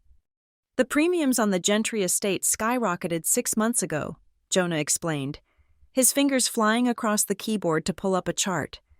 "The declared value of the contents, art, jewelry, antiques, was adjusted upward by 200%. Then, 3 weeks later, a claim was filed for accidental damage to a collection of rare porcelain, then another claim for water damage in the wine cellar, then an application for a secondary policy to cover a high-risk renovation." He turned the screen toward me. "Insurers get nervous when old houses suddenly become very expensive and very unlucky at the same time. They hired Northbridge to see if the house is actually falling apart, or if someone is taking a hammer to the piggy bank." "They are looting it," I said flatly. "It is more sophisticated than looting," Jonah corrected. "Looting is messy. This is extraction." He slid a piece of paper across the polished wood table. It was a printout of a digital loan application for a private bridge loan of $500,000. "This application was submitted 10 days ago," Jonah said. "It uses the Gentry estate as collateral. The applicant is listed as Catherine Gentry. The signature is electronic. And the IP address it was sent from?" He tapped a line of code at the bottom of the page. "That IP resolves to a dedicated fiber optic line registered to Gentry estate, specifically a terminal identified on the network as Valerie Main Office, Unless you were sitting in your stepmother's lap 10 days ago typing this out, you are being framed for $500,000 in debt. I felt the cold anger settle in my stomach again, familiar and heavy. I have evidence too, I said. I plugged in my drive. I walked him through the Seacliff Heritage Holdings LLC documents, the consulting fees, the phantom maintenance contracts. I showed him the forged signature on the tax forms I had found. Jonah watched the screen, his eyes scanning the data with predatory focus. When I showed him the monthly transfers to the shell company, he let out a low, dry whistle. $25,000 a month for strategic advisory, he muttered. That is bold, stupid, but bold. They are bleeding the trust dry, I said. No. Catherine, Jonah looked at me, his expression grim. They aren't just bleeding it, they are laundering it. This is a semi-professional financial crime ring operating out of a dining room. Here is the play. Valerie and Mason drain the cash reserves into Seacliff Heritage Holdings. The estate runs out of liquid money to pay taxes and upkeep. Then, they claim the estate is insolvent. They force a distress sale or a title transfer to, guess who? Seacliff Heritage Holdings. I finished the thought. Exactly. They buy the house from themselves for pennies on the dollar, wiping out your inheritance claim because the trust is bankrupt. They keep the house, they keep the stolen cash, and you get left with the debt from the loans they took out in your name. It was brilliant in a sickening way. It was a slow-motion demolition of my legacy. There is something else, Jonah said, his voice dropping an octave. Arthur Lang. I stiffened. You knew him? He consulted for us on a few probate cases years ago. The man was a fortress of ethics. Before he died, or crashed, depending on how cynical you are, he sent a secure message to my personal server. It was just 2 sentences. Jonah opened a file on his phone and held it up. If violence occurs at Gentry Estate, stop looking at the taxes and find the second codicil. The person holding it will know when to open the gate. I reached into my bag and pulled out the envelope the waitress had given me. My hands were steady now. I placed the photocopy of the will with the handwritten violence clause on the table. He gave this to me the night he died, I said. He didn't trust the mail. He tried to bring it to me. Jonah picked up the paper as if it were a holy relic. He read the handwritten note, then looked at me with a new level of respect. This changes the jurisdiction, Jonah said. This isn't just fraud anymore. This is a conditional inheritance triggered by criminal conduct. If we can prove they used violence or coercion, like, say, slapping you in a hallway or forcing you to sign a deed under duress, then under this clause, they don't just lose the house. They are retroactively stripped of beneficiary status. They become trespassers. But we need to prove it, I said. They control the narrative. They control the police reports. I have audio of the dinner party, but it is just arguing. It is not enough to trigger the clause. We build the case, Jonah said. We combine the forensic accounting with the legal trigger, but I need access, real access. I need to pull the raw data from the bank, not just the statements they mailed you. I need the communication logs between Valerie and the lender. He slid a document toward me. It was a limited power of attorney, specific only to financial investigation regarding the Gentry estate. If you sign this, I can walk into Crestline Heritage Trust tomorrow as your authorized auditor. I can freeze the accounts pending investigation, but it means declaring war. Once I file this, they will know you are coming for them. I hesitated. The last time I signed a document for a man who said he wanted to help, I ended up with a $2 million lien on my credit report. How do I know you are not another one of their fixers? I asked. Valerie has reach. She could have hired you to stage this whole thing just to get me to hand over the codicil. Jonah stopped. He closed his laptop. He looked at me, and for the first time, the data-driven mask slipped. My older brother was a Marine, Jonah said quietly. He came back from 2 tours with TBI. My uncle, my father's brother, convinced him to sign over his disability checks to a management fund to help him save up for a house. By the time I got out of grad school and looked at the books, the money was gone. My uncle had bought a boat. My brother was living in a basement apartment with no heat. He leaned forward, his eyes intense. I know what soft violence looks like. Catherine, it doesn't always leave bruises. Sometimes it looks like a signature on a page you didn't understand. I destroyed my uncle in court. I left him with nothing but his socks. And I see the exact same pattern in your stepmother's ledger. I looked at him. I analyzed the micro-expressions, the tone, the pupil dilation. He was telling the truth. He was angry, not at me, but at the injustice of it. I picked up the pen. One condition, I said. Total transparency. I want a copy of every single file you pull. If you find a receipt for a pack of gum, I want to see it. Done, Jonah said. I signed the paper. The ink looked dark and permanent against the white page. So what is the move? I asked. Do we file an injunction? No, Jonah said, a shark-like grin returning to his face. Valerie thinks she has won. She thinks you ran back to the city to lick your wounds. She has a valuation meeting scheduled at the estate in 2 days, right? To finalize the restructure? Yes, she thinks I am coming back to surrender. Then let her believe it, Jonah said. We will let her assemble everyone, the lawyers, the bankers, the family. She will want an audience for her victory lap, and then we are going to walk in there and drop a nuclear bomb of evidence right in the middle of her tea party. A counter-ambush, I said, liking the sound of it. Exactly, Jonah said. We use the meeting to confirm the fraud. We bait her into admitting the ownership structure in front of witnesses, and then we play the Arthur card. He packed up his laptop. Go home, Catherine, get some sleep, and keep your doors locked, because in 48 hours, we are going to take back your house. I walked out of the Northbridge building into the cool night air.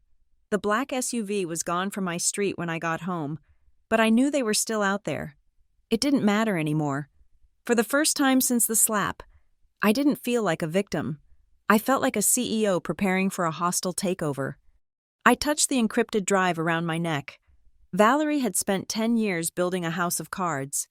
Jonah and I were about to open the window.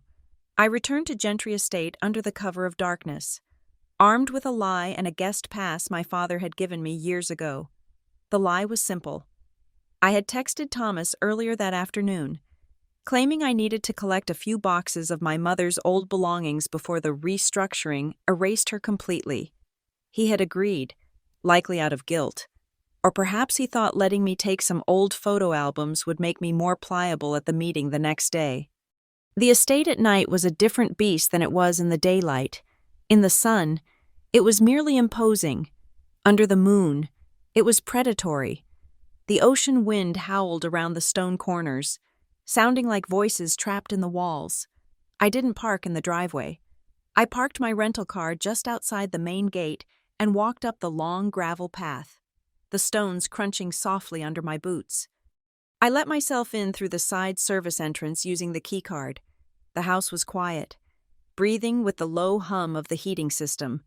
I didn't go to the attic where my mother's things were supposedly stored. I went straight to the library. This room had always been the brain of the house. It was where my grandmother, Eleanor, had built the family fortune, sitting at her massive oak desk, surrounded by floor-to-ceiling bookshelves. It smelled of leather, dust, and the faint, lingering scent of the lavender tobacco she used to smoke in secret. I closed the heavy double doors behind me and clicked the lock. I didn't turn on the overhead chandelier. I used the flashlight on my phone, cutting a narrow beam through the darkness. I went to the section of the bookshelf housing the biographies. Grandmother had a quirk.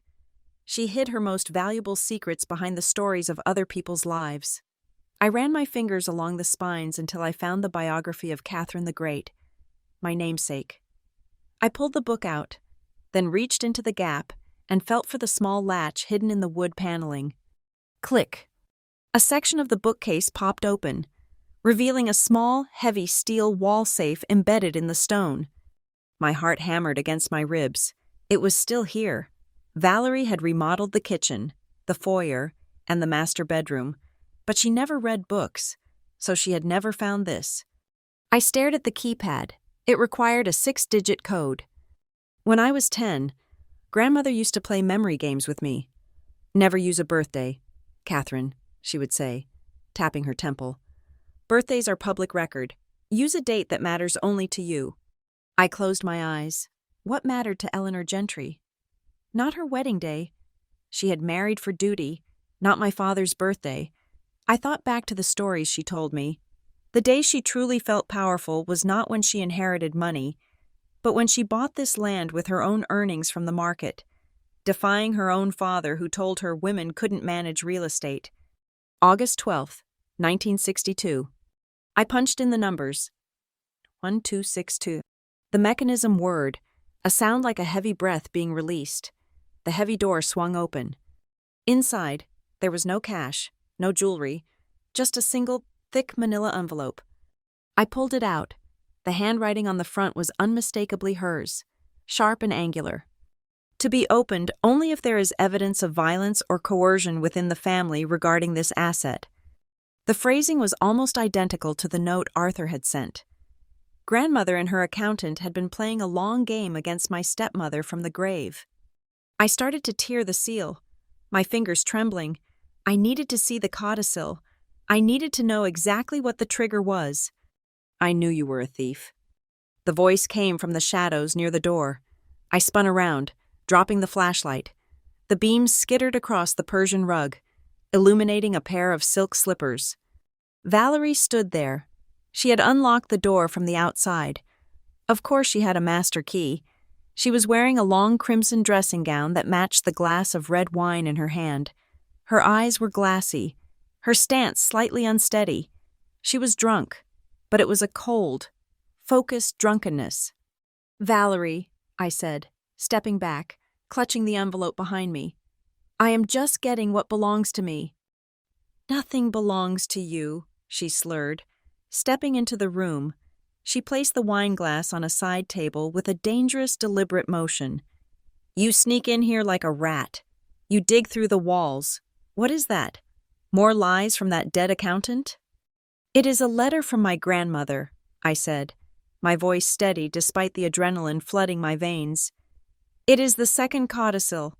Valerie, I know about it. I know you lose everything if you touch me." Valerie laughed, a harsh barking sound. "I lose everything?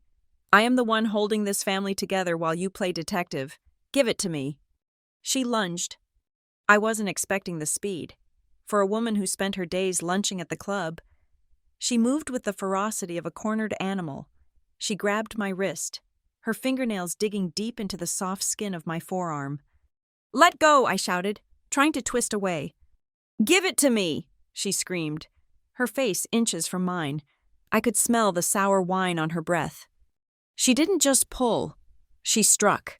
She swung her free hand and slapped me hard across the face, the impact ringing in my ear. It wasn't a warning slap like the one in the bedroom. This was a blow meant to damage. I stumbled back, crashing into the heavy oak desk. The edge of the wood dug into my spine. I refused to let go of the envelope. Valerie didn't stop. She grabbed a handful of my hair and yanked my head back. The pain was blinding, a white-hot flare at my scalp. "You ungrateful little parasite," she shrieked, shaking me. "I will not let you ruin us. I will not let you take my house." I reacted on instinct. I shoved her. I pushed her hard in the chest with both hands. She stumbled back, her hip colliding with the rolling library ladder. It rattled ominously on its track. "Don't touch me!" I yelled, my voice raw. She looked at me, her eyes wide with rage. "You attacked me," she hissed. "You assaulted an elder in her own home." "I am defending myself," I panted, clutching the envelope to my chest. She came at me again. This time, she didn't go for my face. She kicked me. She drove the toe of her slipper hard into my shin. The pain was sharp and nauseating. I buckled, falling to one knee. Valerie loomed over me, grabbing the collar of my coat. She slammed me backward. My shoulder hit the corner of the bookshelf. A porcelain vase on the shelf wobbled and shattered on the floor. The sound like a gunshot in the quiet room. "Valerie, stop!" Thomas appeared in the doorway. He was in his pajamas, looking terrified. But he didn't rush to pull her off me. He stood there, gripping the doorframe, his knuckles white. She is stealing from us. Thomas, Valerie screamed, not letting go of my coat. She has the papers. Get them from her.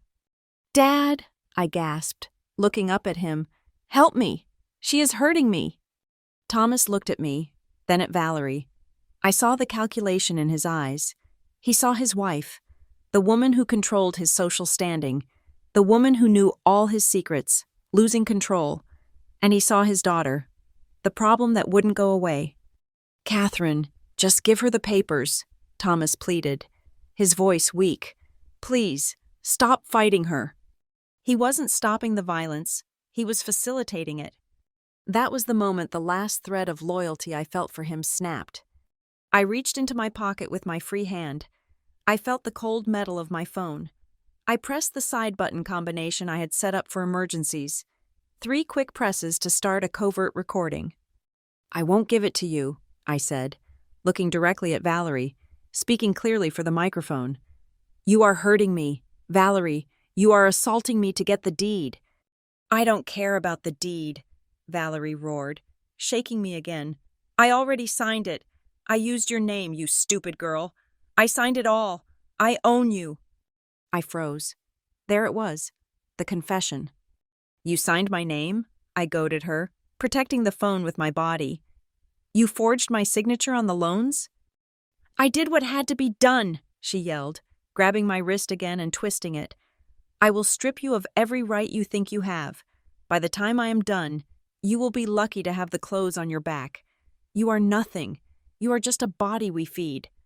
The library was suddenly flooded with light. I looked toward the hallway. Mason and Tessa were there. Mason was holding his phone up, filming. Tessa looked horrified, her hand over her mouth. Mom, stop! Tessa cried out. You are bleeding!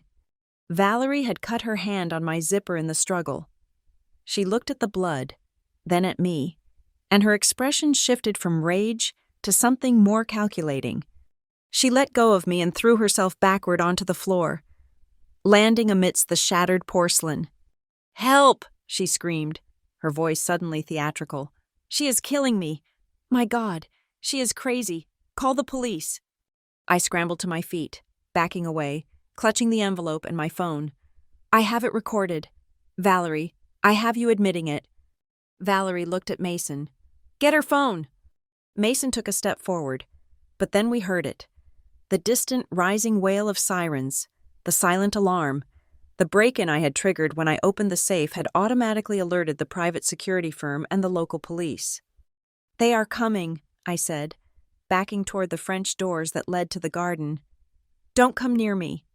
Mason looked at his mother on the floor, then at me. He lowered his phone. Tessa was crying silently. When the police arrived, the scene was a masterpiece of manipulation. Valerie was sitting in an armchair, weeping into a handkerchief, holding an ice pack to her wrist. Thomas stood behind her, hand on her shoulder, looking grave. I stood by the window, my coat torn, my lip bleeding again from where it had reopened, my shin throbbing. Officer, Valerie sobbed to the deputy, a man I recognized from the club. She broke in. She was tearing the library apart. I tried to stop her. She was frantic. She has been having mental episodes. She attacked me, I said calmly. I have bruises on my arms. She kicked me. The deputy looked at me with skepticism. Ms. Gentry, your stepmother says you were trespassing. I am a resident, I said, and I came to get my property. She assaulted me to take this envelope. We have video, Mason piped up. He held out his phone. Look, she pushed Mom into the ladder.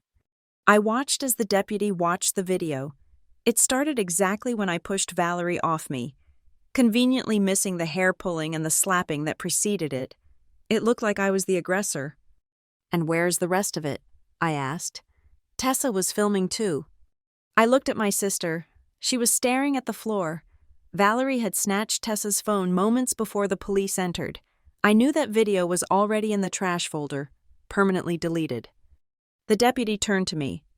Ma'am, given the conflicting stories and the fact that this is a domestic dispute, I am not arresting anyone tonight, but Mr. Gentry is asking you to leave the premises. This is my house, I said. Not tonight it isn't, the deputy said firmly. You need to leave, or I will have to arrest you for disturbing the peace. I looked at Thomas. He couldn't even look me in the eye. Fine, I said. I buttoned my torn coat. I checked that the envelope was secure in the inside pocket. I felt the phone hot against my skin, holding the audio file that would end them. I walked past Valerie. She stopped crying instantly. She looked up at me with a smirk of pure venom. Don't come back, she whispered. I won't have to, I whispered back. You just gave me everything I needed. I walked out of the house, flanked by 2 police officers as if I were a criminal. My body ached. My shin was swelling up so bad I was limping. My scalp burned where she had pulled my hair. I got into my rental car. My hands were shaking so hard I dropped the keys twice before I could start the ignition. I drove 2 miles down the road until I reached a gas station. I pulled over and turned on the dome light. I opened the envelope. There it was, the second codicil, signed, notarized, and explicit. If violence occurs... I touched the bruise forming on my jaw. I looked at the red mark on my wrist. I played back the audio on my phone. I signed it all. I own you. I didn't cry. The tears were gone. I felt a cold, hard satisfaction. They thought they had won the battle tonight because they threw me out. They didn't realize that by raising a hand against me, they had just lost the war. The condition was met. The violence was documented. I put the car in gear. I needed to get to Jonah. We had a meeting to crash. I drove back to Ravenport with the heating blasted on high, trying to stop the shivering that had nothing to do with the temperature. My shin throbbed where Valerie had kicked me, and my scalp felt tight and bruised, but the physical pain was distant, like noise from a radio in another room. The only thing that felt real was the envelope resting on the passenger seat. I didn't go straight to Jonah. I needed to see it first. I needed to be alone with my grandmother's voice before I turned it into a legal weapon. I entered my apartment, locking the new high-security deadbolt behind me and checking the camera feeds on my phone. The black SUV was gone, likely recalled to Seacliff Heights to manage the fallout of the break-in. I sat at my kitchen island, pushed aside the cold coffee mug from that morning, and poured the contents of the envelope onto the granite counter. It was a single document, 5 pages long, bound with a blue legal ribbon. The paper was heavy, cotton bonded, the kind that lawyers charge extra for. Second codicil to the last will and testament of Eleanor Grace Gentry. I turned to the second page, skipping the standard preamble. My finger traced the lines of text, my breath hitching as I read the clause my grandmother had hidden away like a landmine. Article 4, the clause of conduct and safety. In the event that any beneficiary, primary or secondary, utilizes physical violence, intimidation, blackmail, or documented coercion to alter the distribution of these assets, or to force the relinquishment of rights by another beneficiary, said offending beneficiary shall be immediately and irrevocably disinherited. I read it again, and a third time. It was brutal in its simplicity. Most wills have contest clauses, but this was different. This was a behavior clause. It continued. Evidence of such conduct may include, but is not limited to, police reports, audio or visual recordings, sworn testimony of independent witnesses, or accounting records indicating financial abuse or fraudulent signing. A criminal conviction is not required. The preponderance of evidence shall suffice to trigger this clause. In the event of triggering, the offending party's share shall be forfeited in its entirety and transferred to the victimized beneficiary. Should the victim decline, the assets shall revert to the Eleanor Gentry Foundation for the support of women and children in crisis. I looked at the bottom of the page. There was my grandmother's signature, firm and sharp, and next to it, the witness signatures.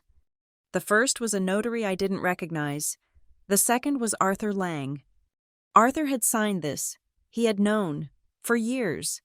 As he watched Valerie spend the money, as he watched Thomas shrink into the background, Arthur had sat on this secret, knowing that eventually, Valerie's greed would turn violent. He hadn't just protected the money, he had protected me.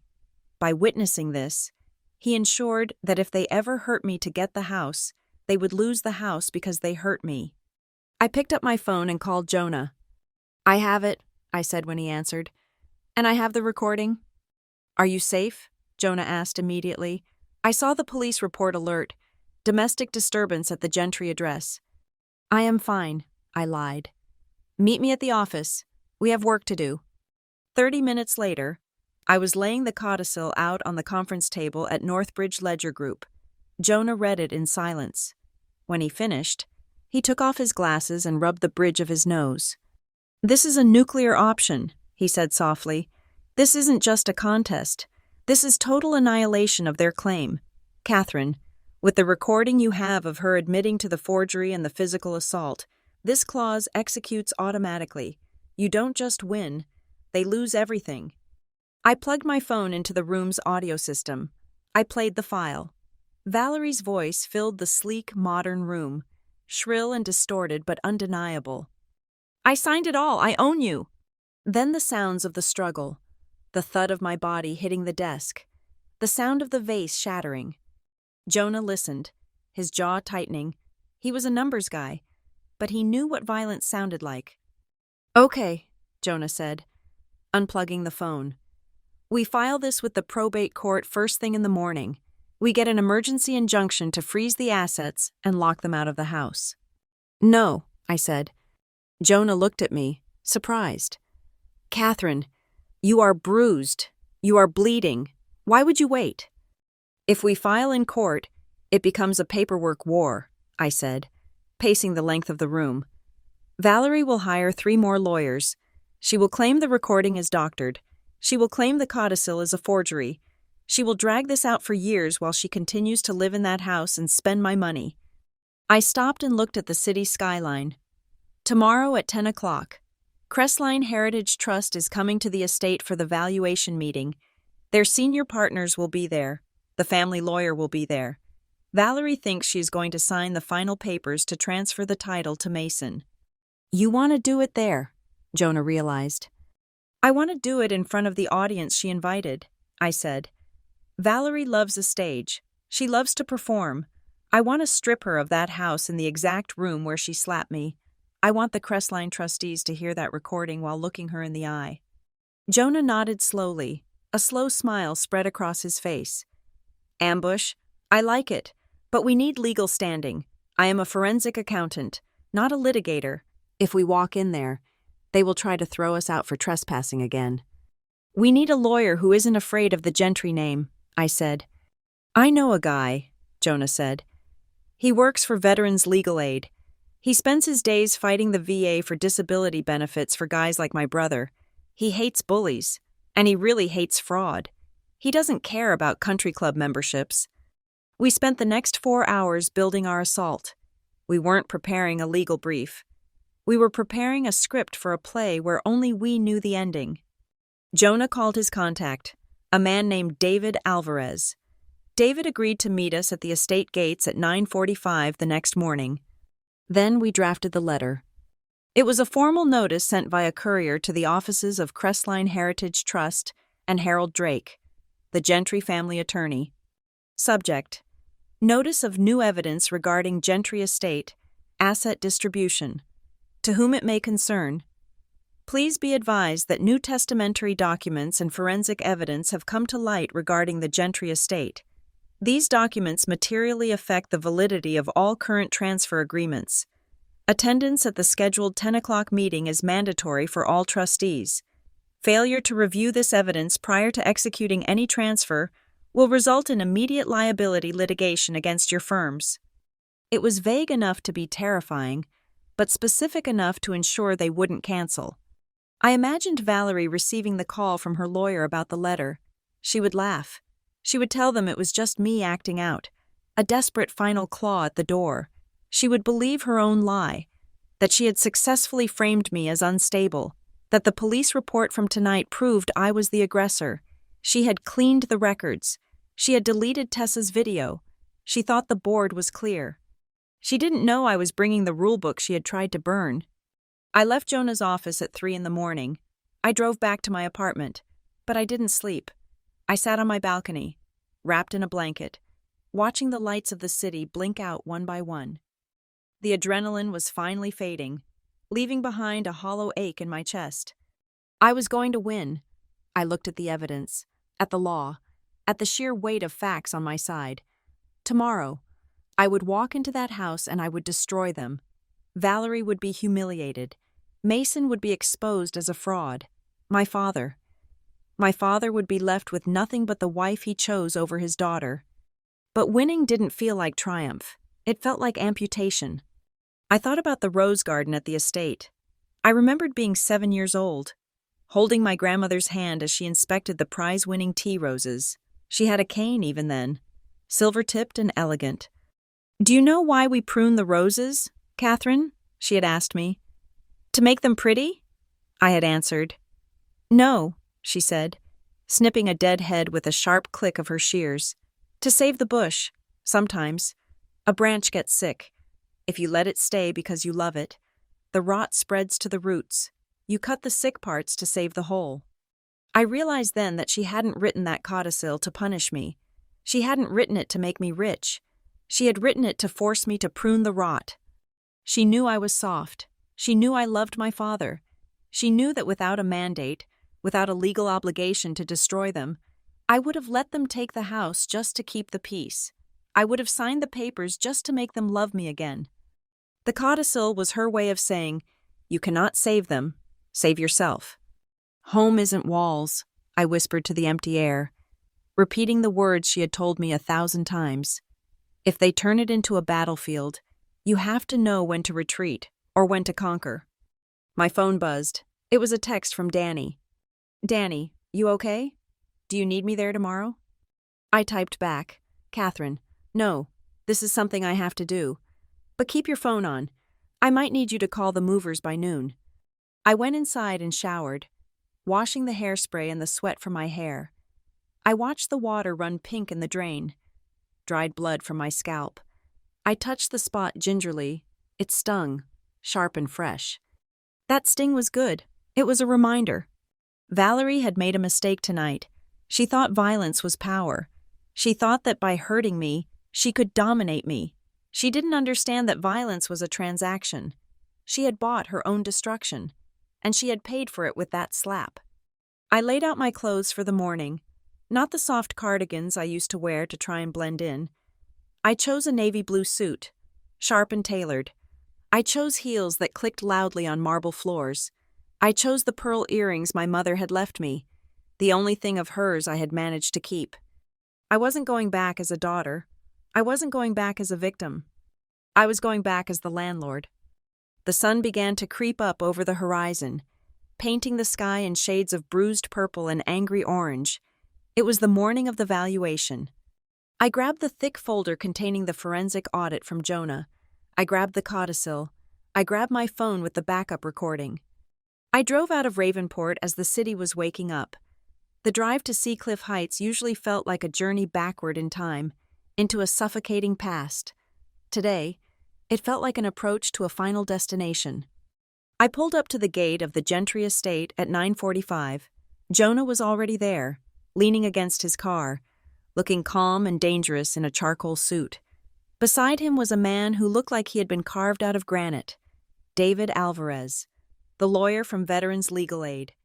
"Ready?" Jonah asked as I got out of the car. I looked up at the house.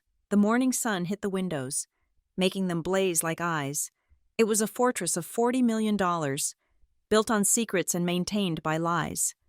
"Let's go," I said. I punched in the gate code. It still worked. They hadn't changed it yet. Hubris. As the heavy steel gates swung open, I didn't feel fear. I felt the cold, hard weight of the pruning shears in my hand. It was time to cut the rot. The main drawing room of the Gentry estate had been stripped of its warmth. The plush velvet armchairs where I used to read as a child had been pushed against the walls, replaced by a long rectangular conference table that looked like it had been rented from a high-end corporate supply firm. Crystal pitchers of ice water sweated on the mahogany surface, and at the far end of the room, dominating the space, hung the portrait of Eleanor Gentry. Her painted eyes seemed to be staring directly at the empty chair at the head of the table. The air conditioning was set to a shivering chill. On the left side of the table sat the home team. Valerie was in the center, wearing a suit of aggressive scarlet red, flanked by my father on one side and Mason on the other. Tessa sat slightly behind them, looking at her lap. Next to Valerie sat Harold Drake, the family attorney, a man whose smile was as thin as his resume. On the right side, the jury had assembled. 2 senior trustees from Crestline Heritage Trust sat with their impeccably organized binders. They looked bored but attentive, checking their watches as if calculating the billable hours. I walked in at 10 o'clock exactly. I didn't come alone. To my left was Jonah Price, carrying a battered leather briefcase that looked out of place among the designer accessories. To my right was David Alvarez from Veterans Legal Aid, a man who wore a suit off the rack but carried himself with the quiet, terrifying confidence of someone who fought the government for a living. We took our seats opposite Valerie. The silence was thick enough to choke on. "Well," Valerie began, clasping her hands on the table. She didn't look at my bruised jaw or the cut on my lip. She looked through me. "I am glad everyone could make it on such short notice. We have a lot to get through, and I believe we have finally found a solution that honors the family legacy while protecting everyone's interests." She signaled to Harold Drake. He stood up, smoothing his tie. "As you all know," Harold said, his voice oily and smooth, "the Gentry estate is currently in a precarious position regarding liquidity. The tax burden is significant. To avoid fragmenting the asset, which would be a tragedy, we have drafted a comprehensive restructuring plan." He slid a packet of documents across the table toward the Crestline trustees. He didn't slide one to me. "The plan is simple," Valerie interjected, her voice dripping with rehearsed benevolence. "Mason, who has been managing the property's day-to-day operations, will assume full title and liability. This relieves the trust of the tax burden. In exchange, to ensure Catherine is taken care of, we have arranged for a generous annual stipend of $30,000, provided she signs a quitclaim deed relinquishing all controlling interest." She smiled at me, a shark baring its teeth. "It is a safety net. Catherine, you won't have to worry about a thing. You can just go back to your life in the city." The Crestline trustees opened the packet, nodding slowly. It looked like a standard, sensible business move, a consolidation, a cleanup. "It is the only way," Harold added gravely. "If we don't do this, the estate taxes will eat the equity within 5 years. We are trying to save the house." My father, Thomas, finally looked up. He looked tired, his eyes rimmed with red. "Catherine," he said, his voice pleading, "please, the family is exhausted. We are all tired of the conflict. This is a gesture of goodwill. I convinced them to add the stipend. Take it. Let us be a family again." I stared at him. He was selling me out for $30,000 a year and calling it love. I didn't touch the water glass in front of me. I didn't open a folder. I just leaned forward, resting my elbows on the table. "A gesture of goodwill," I repeated slowly. The room went quiet. "That is an interesting choice of words. Dad." I turned my gaze to Valerie. "If everything is so transparent, if this is all just about tax efficiency and protecting me, then why did you use my name to open a $2 million line of credit 9 months ago without my knowledge?" The silence that followed was not the silence of boredom. It was the silence of a grenade landing on a dinner table. Harold Drake blinked. "I beg your pardon?" "The home equity line of credit," I said, my voice steady, "processed through Seaboard Bank. Applicant, Catherine Gentry. Co-signer, Thomas Gentry. The collateral used was this house. I didn't sign that application." "Harold, did you draft it?" Harold stiffened. "I am not aware of any such loan." "Valerie is," I said. Valerie didn't flinch. "You are confused. Catherine, we discussed that loan. You signed the papers during your Christmas visit last year. You probably just forgot. You were drinking quite a bit back then." "I wasn't here last Christmas," I said. "I was in London, and my passport proves it." Before she could pivot, Jonah Price stood up, He didn't speak. He simply connected his laptop to the wireless projector system in the room. A spreadsheet appeared on the large television screen mounted above the fireplace, covering the portrait of Eleanor Gentry. "This is a flow of funds analysis," Jonah announced, his voice projecting clearly to the back of the room. "These columns represent the monthly withdrawals from the Gentry Trust maintenance account. The money is supposed to go to roofers, landscapers, and tax collectors." He clicked a button. The lines on the screen turned red. Instead, for the last 18 months, $25,000 a month has been transferred to an entity called Seacliff Heritage Holdings, LLC. The Crestline trustees stopped reading the packet Harold had given them. They looked up at the screen. "We checked the registration for this LLC," Jonah continued. "It has no employees, no office. It lists its business address as a P.O. box in Delaware, and its managing members are Valerie Gentry and Mason Gentry." Mason slammed his hand on the table. "So what? We manage the house. We are entitled to a management fee." "A management fee?" Jonah asked, raising an eyebrow. $300,000 a year? And that is before the consulting bonuses. You are not managing the house. Mason, you are eating it. You are draining the liquidity to create a false crisis, so you can justify a distress transfer to yourselves. "This is outrageous," Harold Drake sputtered, though he looked pale. "This is a standard tax optimization strategy. Intercompany transfers are perfectly legal."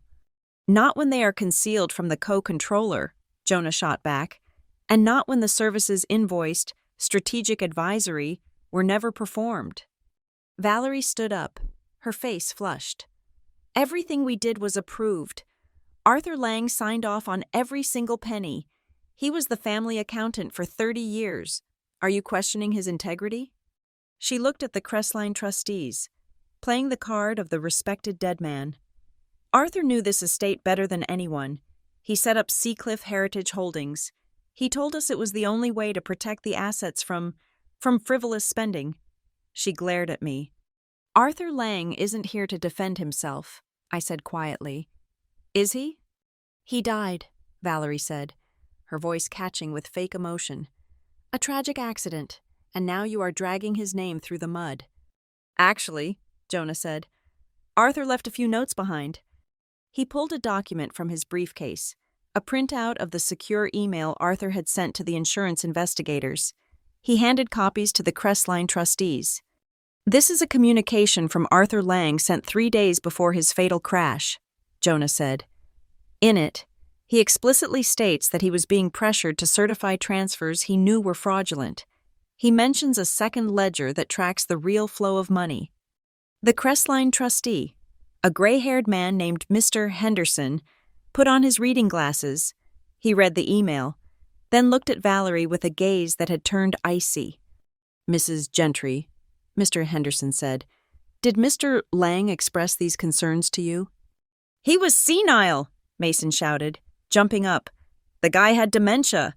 He didn't know what day of the week it was. You are going to take the word of a crazy old man over the family?" "He seemed lucid enough when you needed him to notarize the transfer documents," I pointed out. "This is slander," Harold Drake said, gathering his papers. "You are bringing unverified emails and conspiracy theories into a legal meeting. We are here to discuss the title transfer, not to listen to a forensic accountant with an imagination." "We are here to determine if the title can be transferred," Jonah said. "And based on the embezzlement of trust funds, the answer is no." "That is for a court to decide," Valerie snapped. "And while you drag us through court for years, the taxes will pile up and the house will be lost anyway. Is that what you want, Catherine? To destroy the house just to spite me?" She was winning the emotional argument. I could see it in my father's face. He looked terrified of the conflict. The Crestline trustees looked concerned about the litigation timeline. Valerie knew that even if she was a thief, a long legal battle would ruin everyone. She was betting on my exhaustion. "It won't take years," I said. I looked at David Alvarez. He hadn't spoken a word yet. He had just been sitting there, watching Valerie with the detached curiosity of a scientist observing a specimen. David opened his folder. He didn't take out a spreadsheet. He took out a police report. Last night, David said, his voice baritone and calm. Police were called to this estate at 11:30 p.m. The report cites a domestic disturbance involving Catherine Gentry and Valerie Gentry. Valerie laughed, a sharp, dismissive sound. Oh, please, that was a family argument. Catherine broke in. She was hysterical. She started throwing things. We called the police to help her. It has nothing to do with the estate. The report notes visible injuries on Catherine Gentry. David noted, reading from the page. Bruising on the wrist, a laceration on the lip, a contusion on the shin. She fell, Valerie lied smoothly. She was drunk. She tripped over the library ladder. It was tragic. Really, we tried to help her up. Harold Drake waved his hand. This is irrelevant. Probate law doesn't care about family squabbles.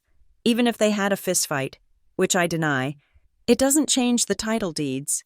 Being an unpleasant stepdaughter isn't grounds for inheritance claims. You are right, David said. In standard probate law, character doesn't matter. You can hate each other. You can scream at each other. Usually, it means nothing. He paused. He looked around the room, making eye contact with everyone. Unless, David said, dropping his voice, there is a specific instrument that weaponizes that conduct. Valerie rolled her eyes. What are you talking about? Stop speaking in riddles. I am talking about the second codicil to the last will and testament of Eleanor Gentry, David said. The room went absolutely still. Even the hum of the projector seemed to vanish. Valerie's smile didn't falter, but her eyes flickered. She looked at Thomas, then back at David. There is no second codicil. There was only the primary will. We have the originals. You have the originals you found, I said. Grandmother hid one. A myth, Harold Drake scoffed. We have litigated this estate for 5 years. If there was another document, it would have surfaced. It was a springing executory interest, David explained, using the legal term like a blade. It only activates under specific conditions. It doesn't exist legally until the condition is met. The condition was violence. Valerie sat back, crossing her arms. She looked confident. She believed Arthur Lang was dead. She believed she had intercepted the envelope in the library last night. She believed she had won that physical fight. She didn't know I had walked out with the prize. You are bluffing, Valerie said, her voice dripping with disdain. You are desperate. Show me this magical paper. I bet it is written in crayon. David reached into his briefcase. He didn't pull out a crayon drawing. He pulled out the heavy, cotton-bonded document with the blue ribbon. He placed it in the center of the table. This is the original, David said. Notarized by Arthur Lang, filed in duplicate with the county clerk's sealed archives, to be unsealed only upon request of the beneficiary. Mr. Henderson, the Crestline trustee, reached out and took the document. His hands shook slightly. He opened it. He read the header. My God, Henderson whispered. It is real. Read Article 4, please, David requested, out loud. Henderson cleared his throat. Article 4. In the event that any beneficiary utilizes physical violence, intimidation, or documented coercion to alter the distribution of these assets, said offending beneficiary shall be immediately and irrevocably disinherited. Valerie's face went the color of ash. That is fake. She forged it, just like she forged the loans. We have the notary log from Arthur Lang, Jonah interjected. It is real. But you have no proof of violence, Valerie shrieked, standing up. It is my word against hers. The police didn't arrest anyone. You have nothing. She looked around the room, frantic. She broke into my house. I defended myself. That is not coercion. We don't just have the police report, I said, speaking softly. We have the recording. I placed my phone on the table. Valerie stopped breathing. She looked at the phone as if it were a bomb. You took my phone, Valerie whispered. You erased Tessa's video. I did, I said. But I didn't need a video. I just needed you to speak. I pressed play. The sound was crystal clear in the silent room. Give it to me. The sound of the slap. You ungrateful little parasite. The sound of the struggle. And then, the confession, ringing out like a death knell. I don't care about the deed. I already signed it. I used your name, you stupid girl. I signed it all. I own you. The recording ended. The silence that followed was total. It was the silence of an executioner's drop. Mr. Henderson closed the blue folder. He looked at Valerie with a mixture of horror and professional finality. Mrs. Gentry, Henderson said, his voice cold.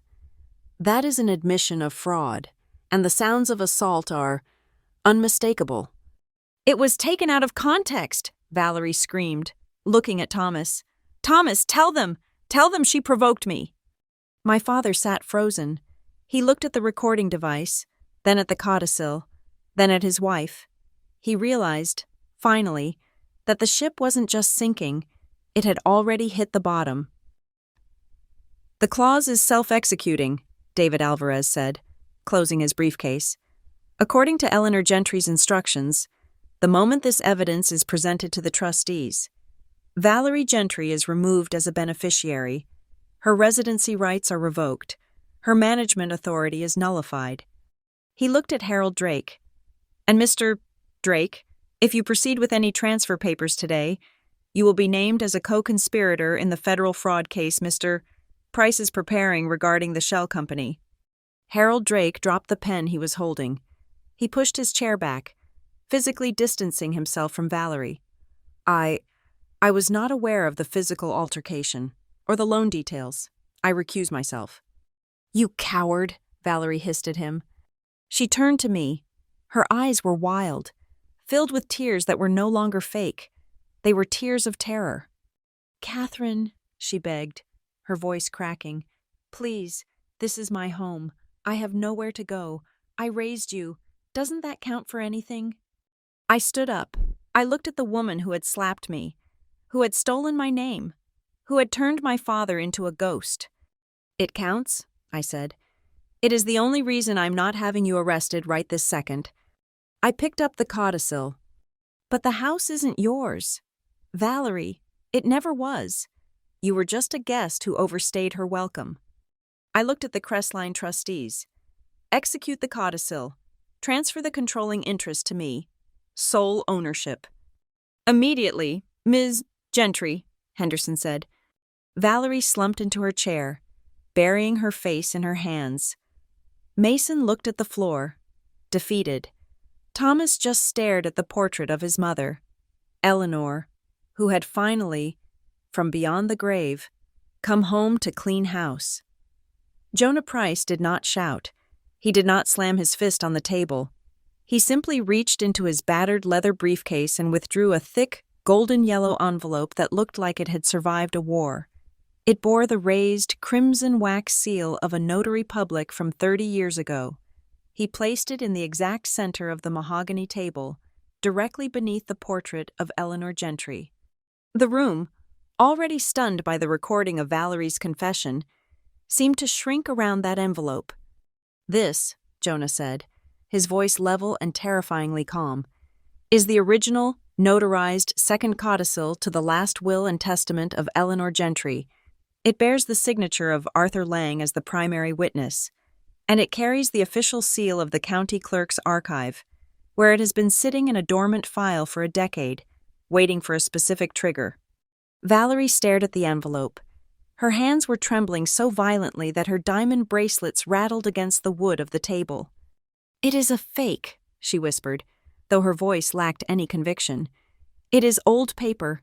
It has no legal standing. On the contrary, Mr. Henderson, the senior trustee from Crestline Heritage Trust, spoke up. He adjusted his glasses, looking at the document with a reverence usually reserved for religious texts. Our internal records show a cross-reference to this document code.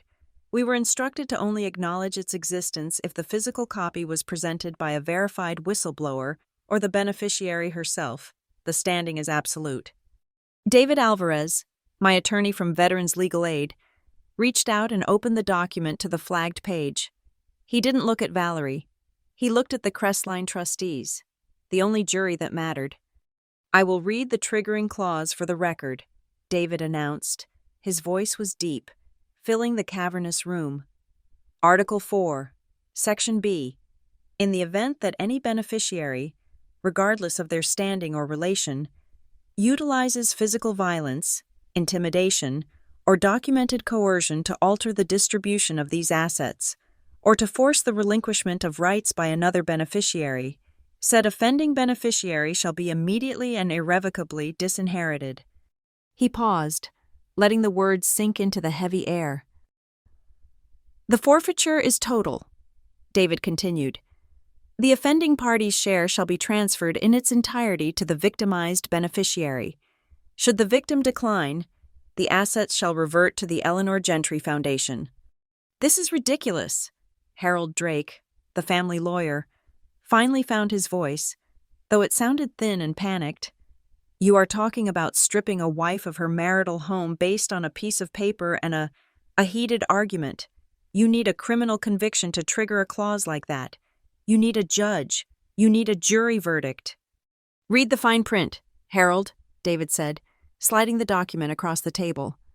He pointed to the paragraph below the clause. "Evidence of such conduct may include, but is not limited to, police reports, audio or visual recordings, sworn testimony of independent witnesses, or accounting records indicating financial abuse. A criminal conviction is not required. The preponderance of evidence confirming the act of hostility shall suffice to trigger this clause." The room turned to look at Jonah. "We have the trifecta," Jonah said, counting on his fingers. "1," Jonah said, pointing to the golden envelope. "The codicil, established by the original owner of this estate, setting the rules of engagement. 2," he continued, pulling a piece of paper from his file. "The police report filed at 11:45 last night. Officer Miller responded to a domestic disturbance at Gentry Estate. He noted visible injuries on Catherine Gentry, a laceration to the lip, bruising on the wrist, and a contusion on the shin. He noted that Valerie Gentry admitted to a physical altercation, claiming self-defense, but the injuries on the victim tell a different story." "And 3, Jonah said, reaching for his laptop. "The recording." "We heard it," Valerie snapped, her face pale and sweaty. "It was edited. I was emotional." "You were confessing," Jonah corrected. He hit the space bar. The audio played again, louder this time, distorted but damning. "I signed it all. I own you." The voice on the recording was filled with a primal, greedy rage that stripped away every layer of Valerie's carefully cultivated socialite persona. It was the voice of a predator. My father, Thomas Gentry, looked like a man who had been shot in the stomach. He stared at the recording device, his mouth slightly open. He had spent 10 years convincing himself that Valerie was a savior, a partner who was helping him manage a difficult legacy. Now, he was hearing her admit that she viewed him and his daughter as things to be owned. Mason sat slumped in his chair, his face buried in his hands. He was realizing that the free ride was over. Tessa looked at her mother with wide, horrified eyes, seeing for the first time the monster that lived beneath the Chanel suits. "This is inadmissible," Harold Drake tried again, but he was packing his briefcase as he spoke. "I cannot be a party to this. If you are suggesting that my client committed fraud—" "We are not suggesting it," Jonah said. "We are proving it." Jonah pulled up the insurance report, the third-party document that Valerie didn't even know existed. "This is the field report from Zurich Global Property Insurance," Jonah said, sliding it to Mr. Henderson. "Dated 3 days ago, their investigator flagged the estate for suspicious activity and noted, quote, a high probability of internal looting disguised as maintenance costs. They also noted an anonymous tip regarding elder abuse of the former accountant, Arthur Lang." Mr. Henderson read the report. He closed the file. He looked at the other trustee, who gave a sharp, decisive nod. "The condition is met," Mr. Henderson declared. His voice was final. "The violence is documented by law enforcement. The intent to defraud is documented by the recording. The financial abuse is corroborated by the insurance audit. Under the terms of the Eleanor Gentry codicil, the trigger has been pulled." "What does that mean?" Thomas asked, his voice trembling. "It means," Mr. Henderson said, looking at Valerie with cold professional detachment, "that Valerie Gentry is no longer a beneficiary of this trust. She has no claim to the title, no claim to the residency, and no claim to the assets. Her rights are terminated effective immediately." "You cannot do this!" Valerie shrieked. She stood up, knocking her chair over. "This is my house. I have lived here for 10 years. I decorated it. I hosted the governor here. You cannot throw me out because of some ancient rule." "It is not your house, Valerie," I said. I spoke quietly, but in the silence of the room, my voice carried like a bell. "It was never your house." "Thomas!" Valerie grabbed my father's arm. Tell them it is our house. Tell them to get out." Thomas looked at me, then at the portrait of his mother. He stood up, his face flushing red. "Now see here," he stammered, trying to summon a shred of authority. "This is still my home. I am the son of Eleanor Gentry. Even if Valerie is removed, I still hold the residency rights, and as my wife, she stays with me." Jonah shook his head. He pulled one last document from his stack. It was a single sheet of paper, yellowed with age, covered in the shaky handwriting of a dying man. "This is the final affidavit of Arthur Lang," Jonah said. "Sworn before a justice of the peace 2 weeks before his death. In it, he clarifies the structure of the deed." Jonah read from the paper.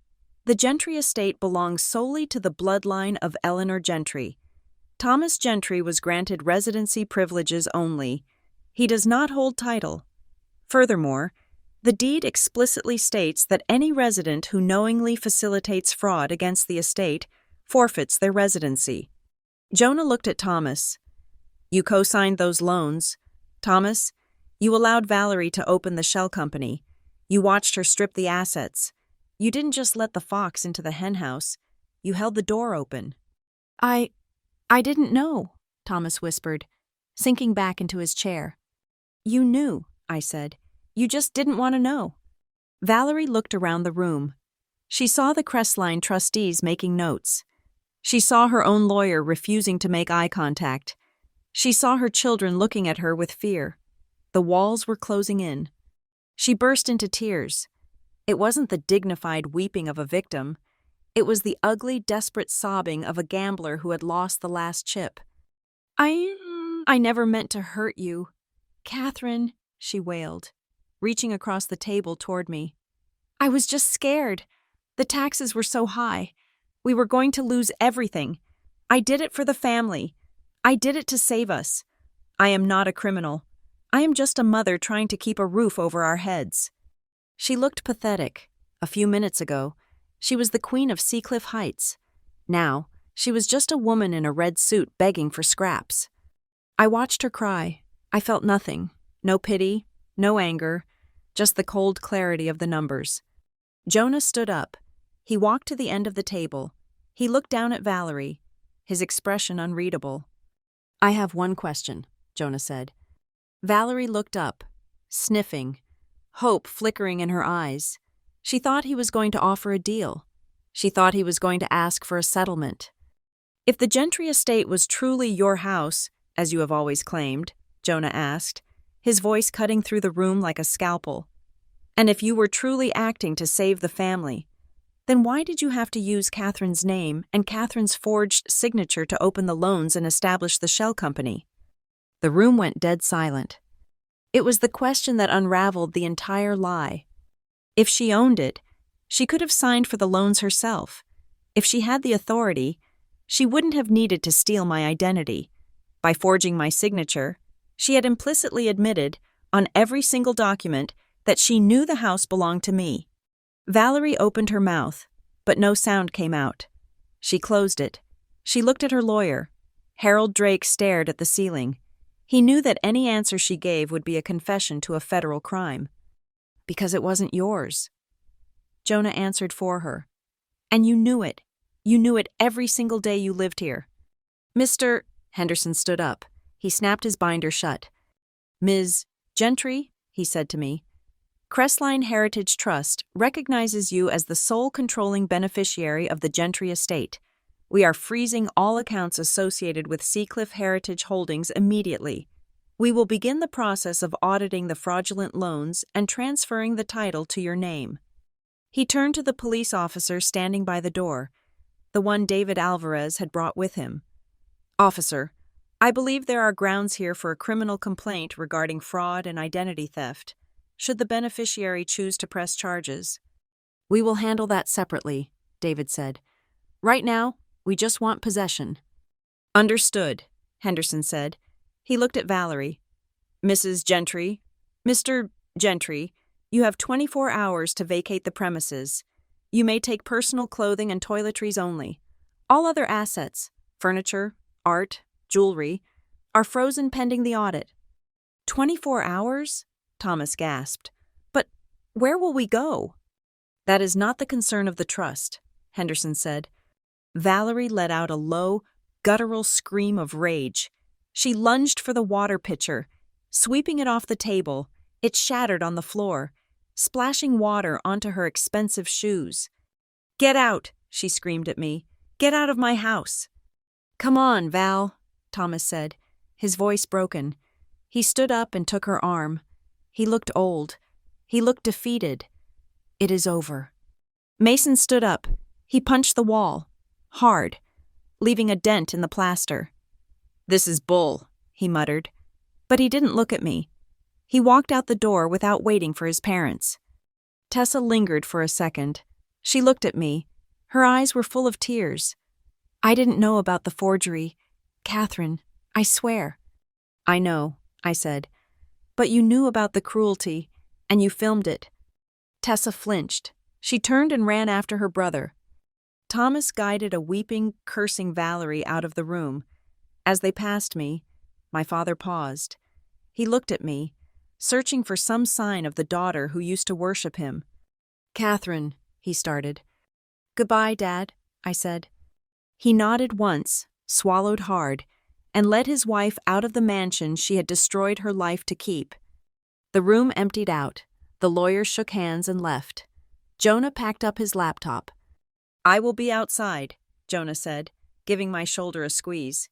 Take a minute. You earned it. I stood alone in the drawing room. The silence was different now. It wasn't heavy. It was clean.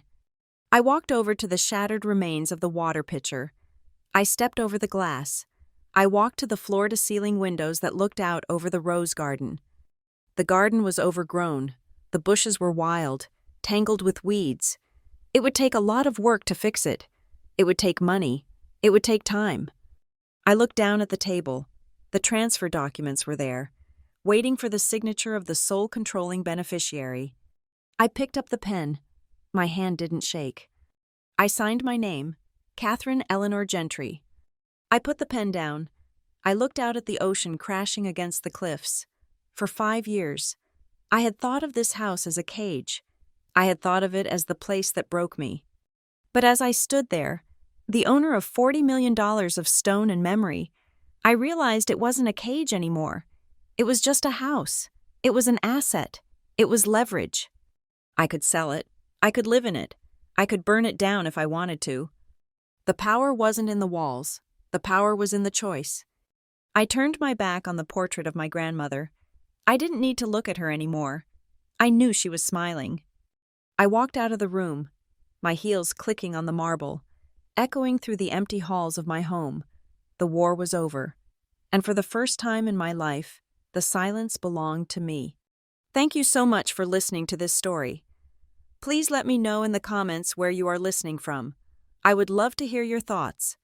Don't forget to subscribe to the Lila Revenge Stories channel, like this video, and hit the hype button to help this story reach even more people.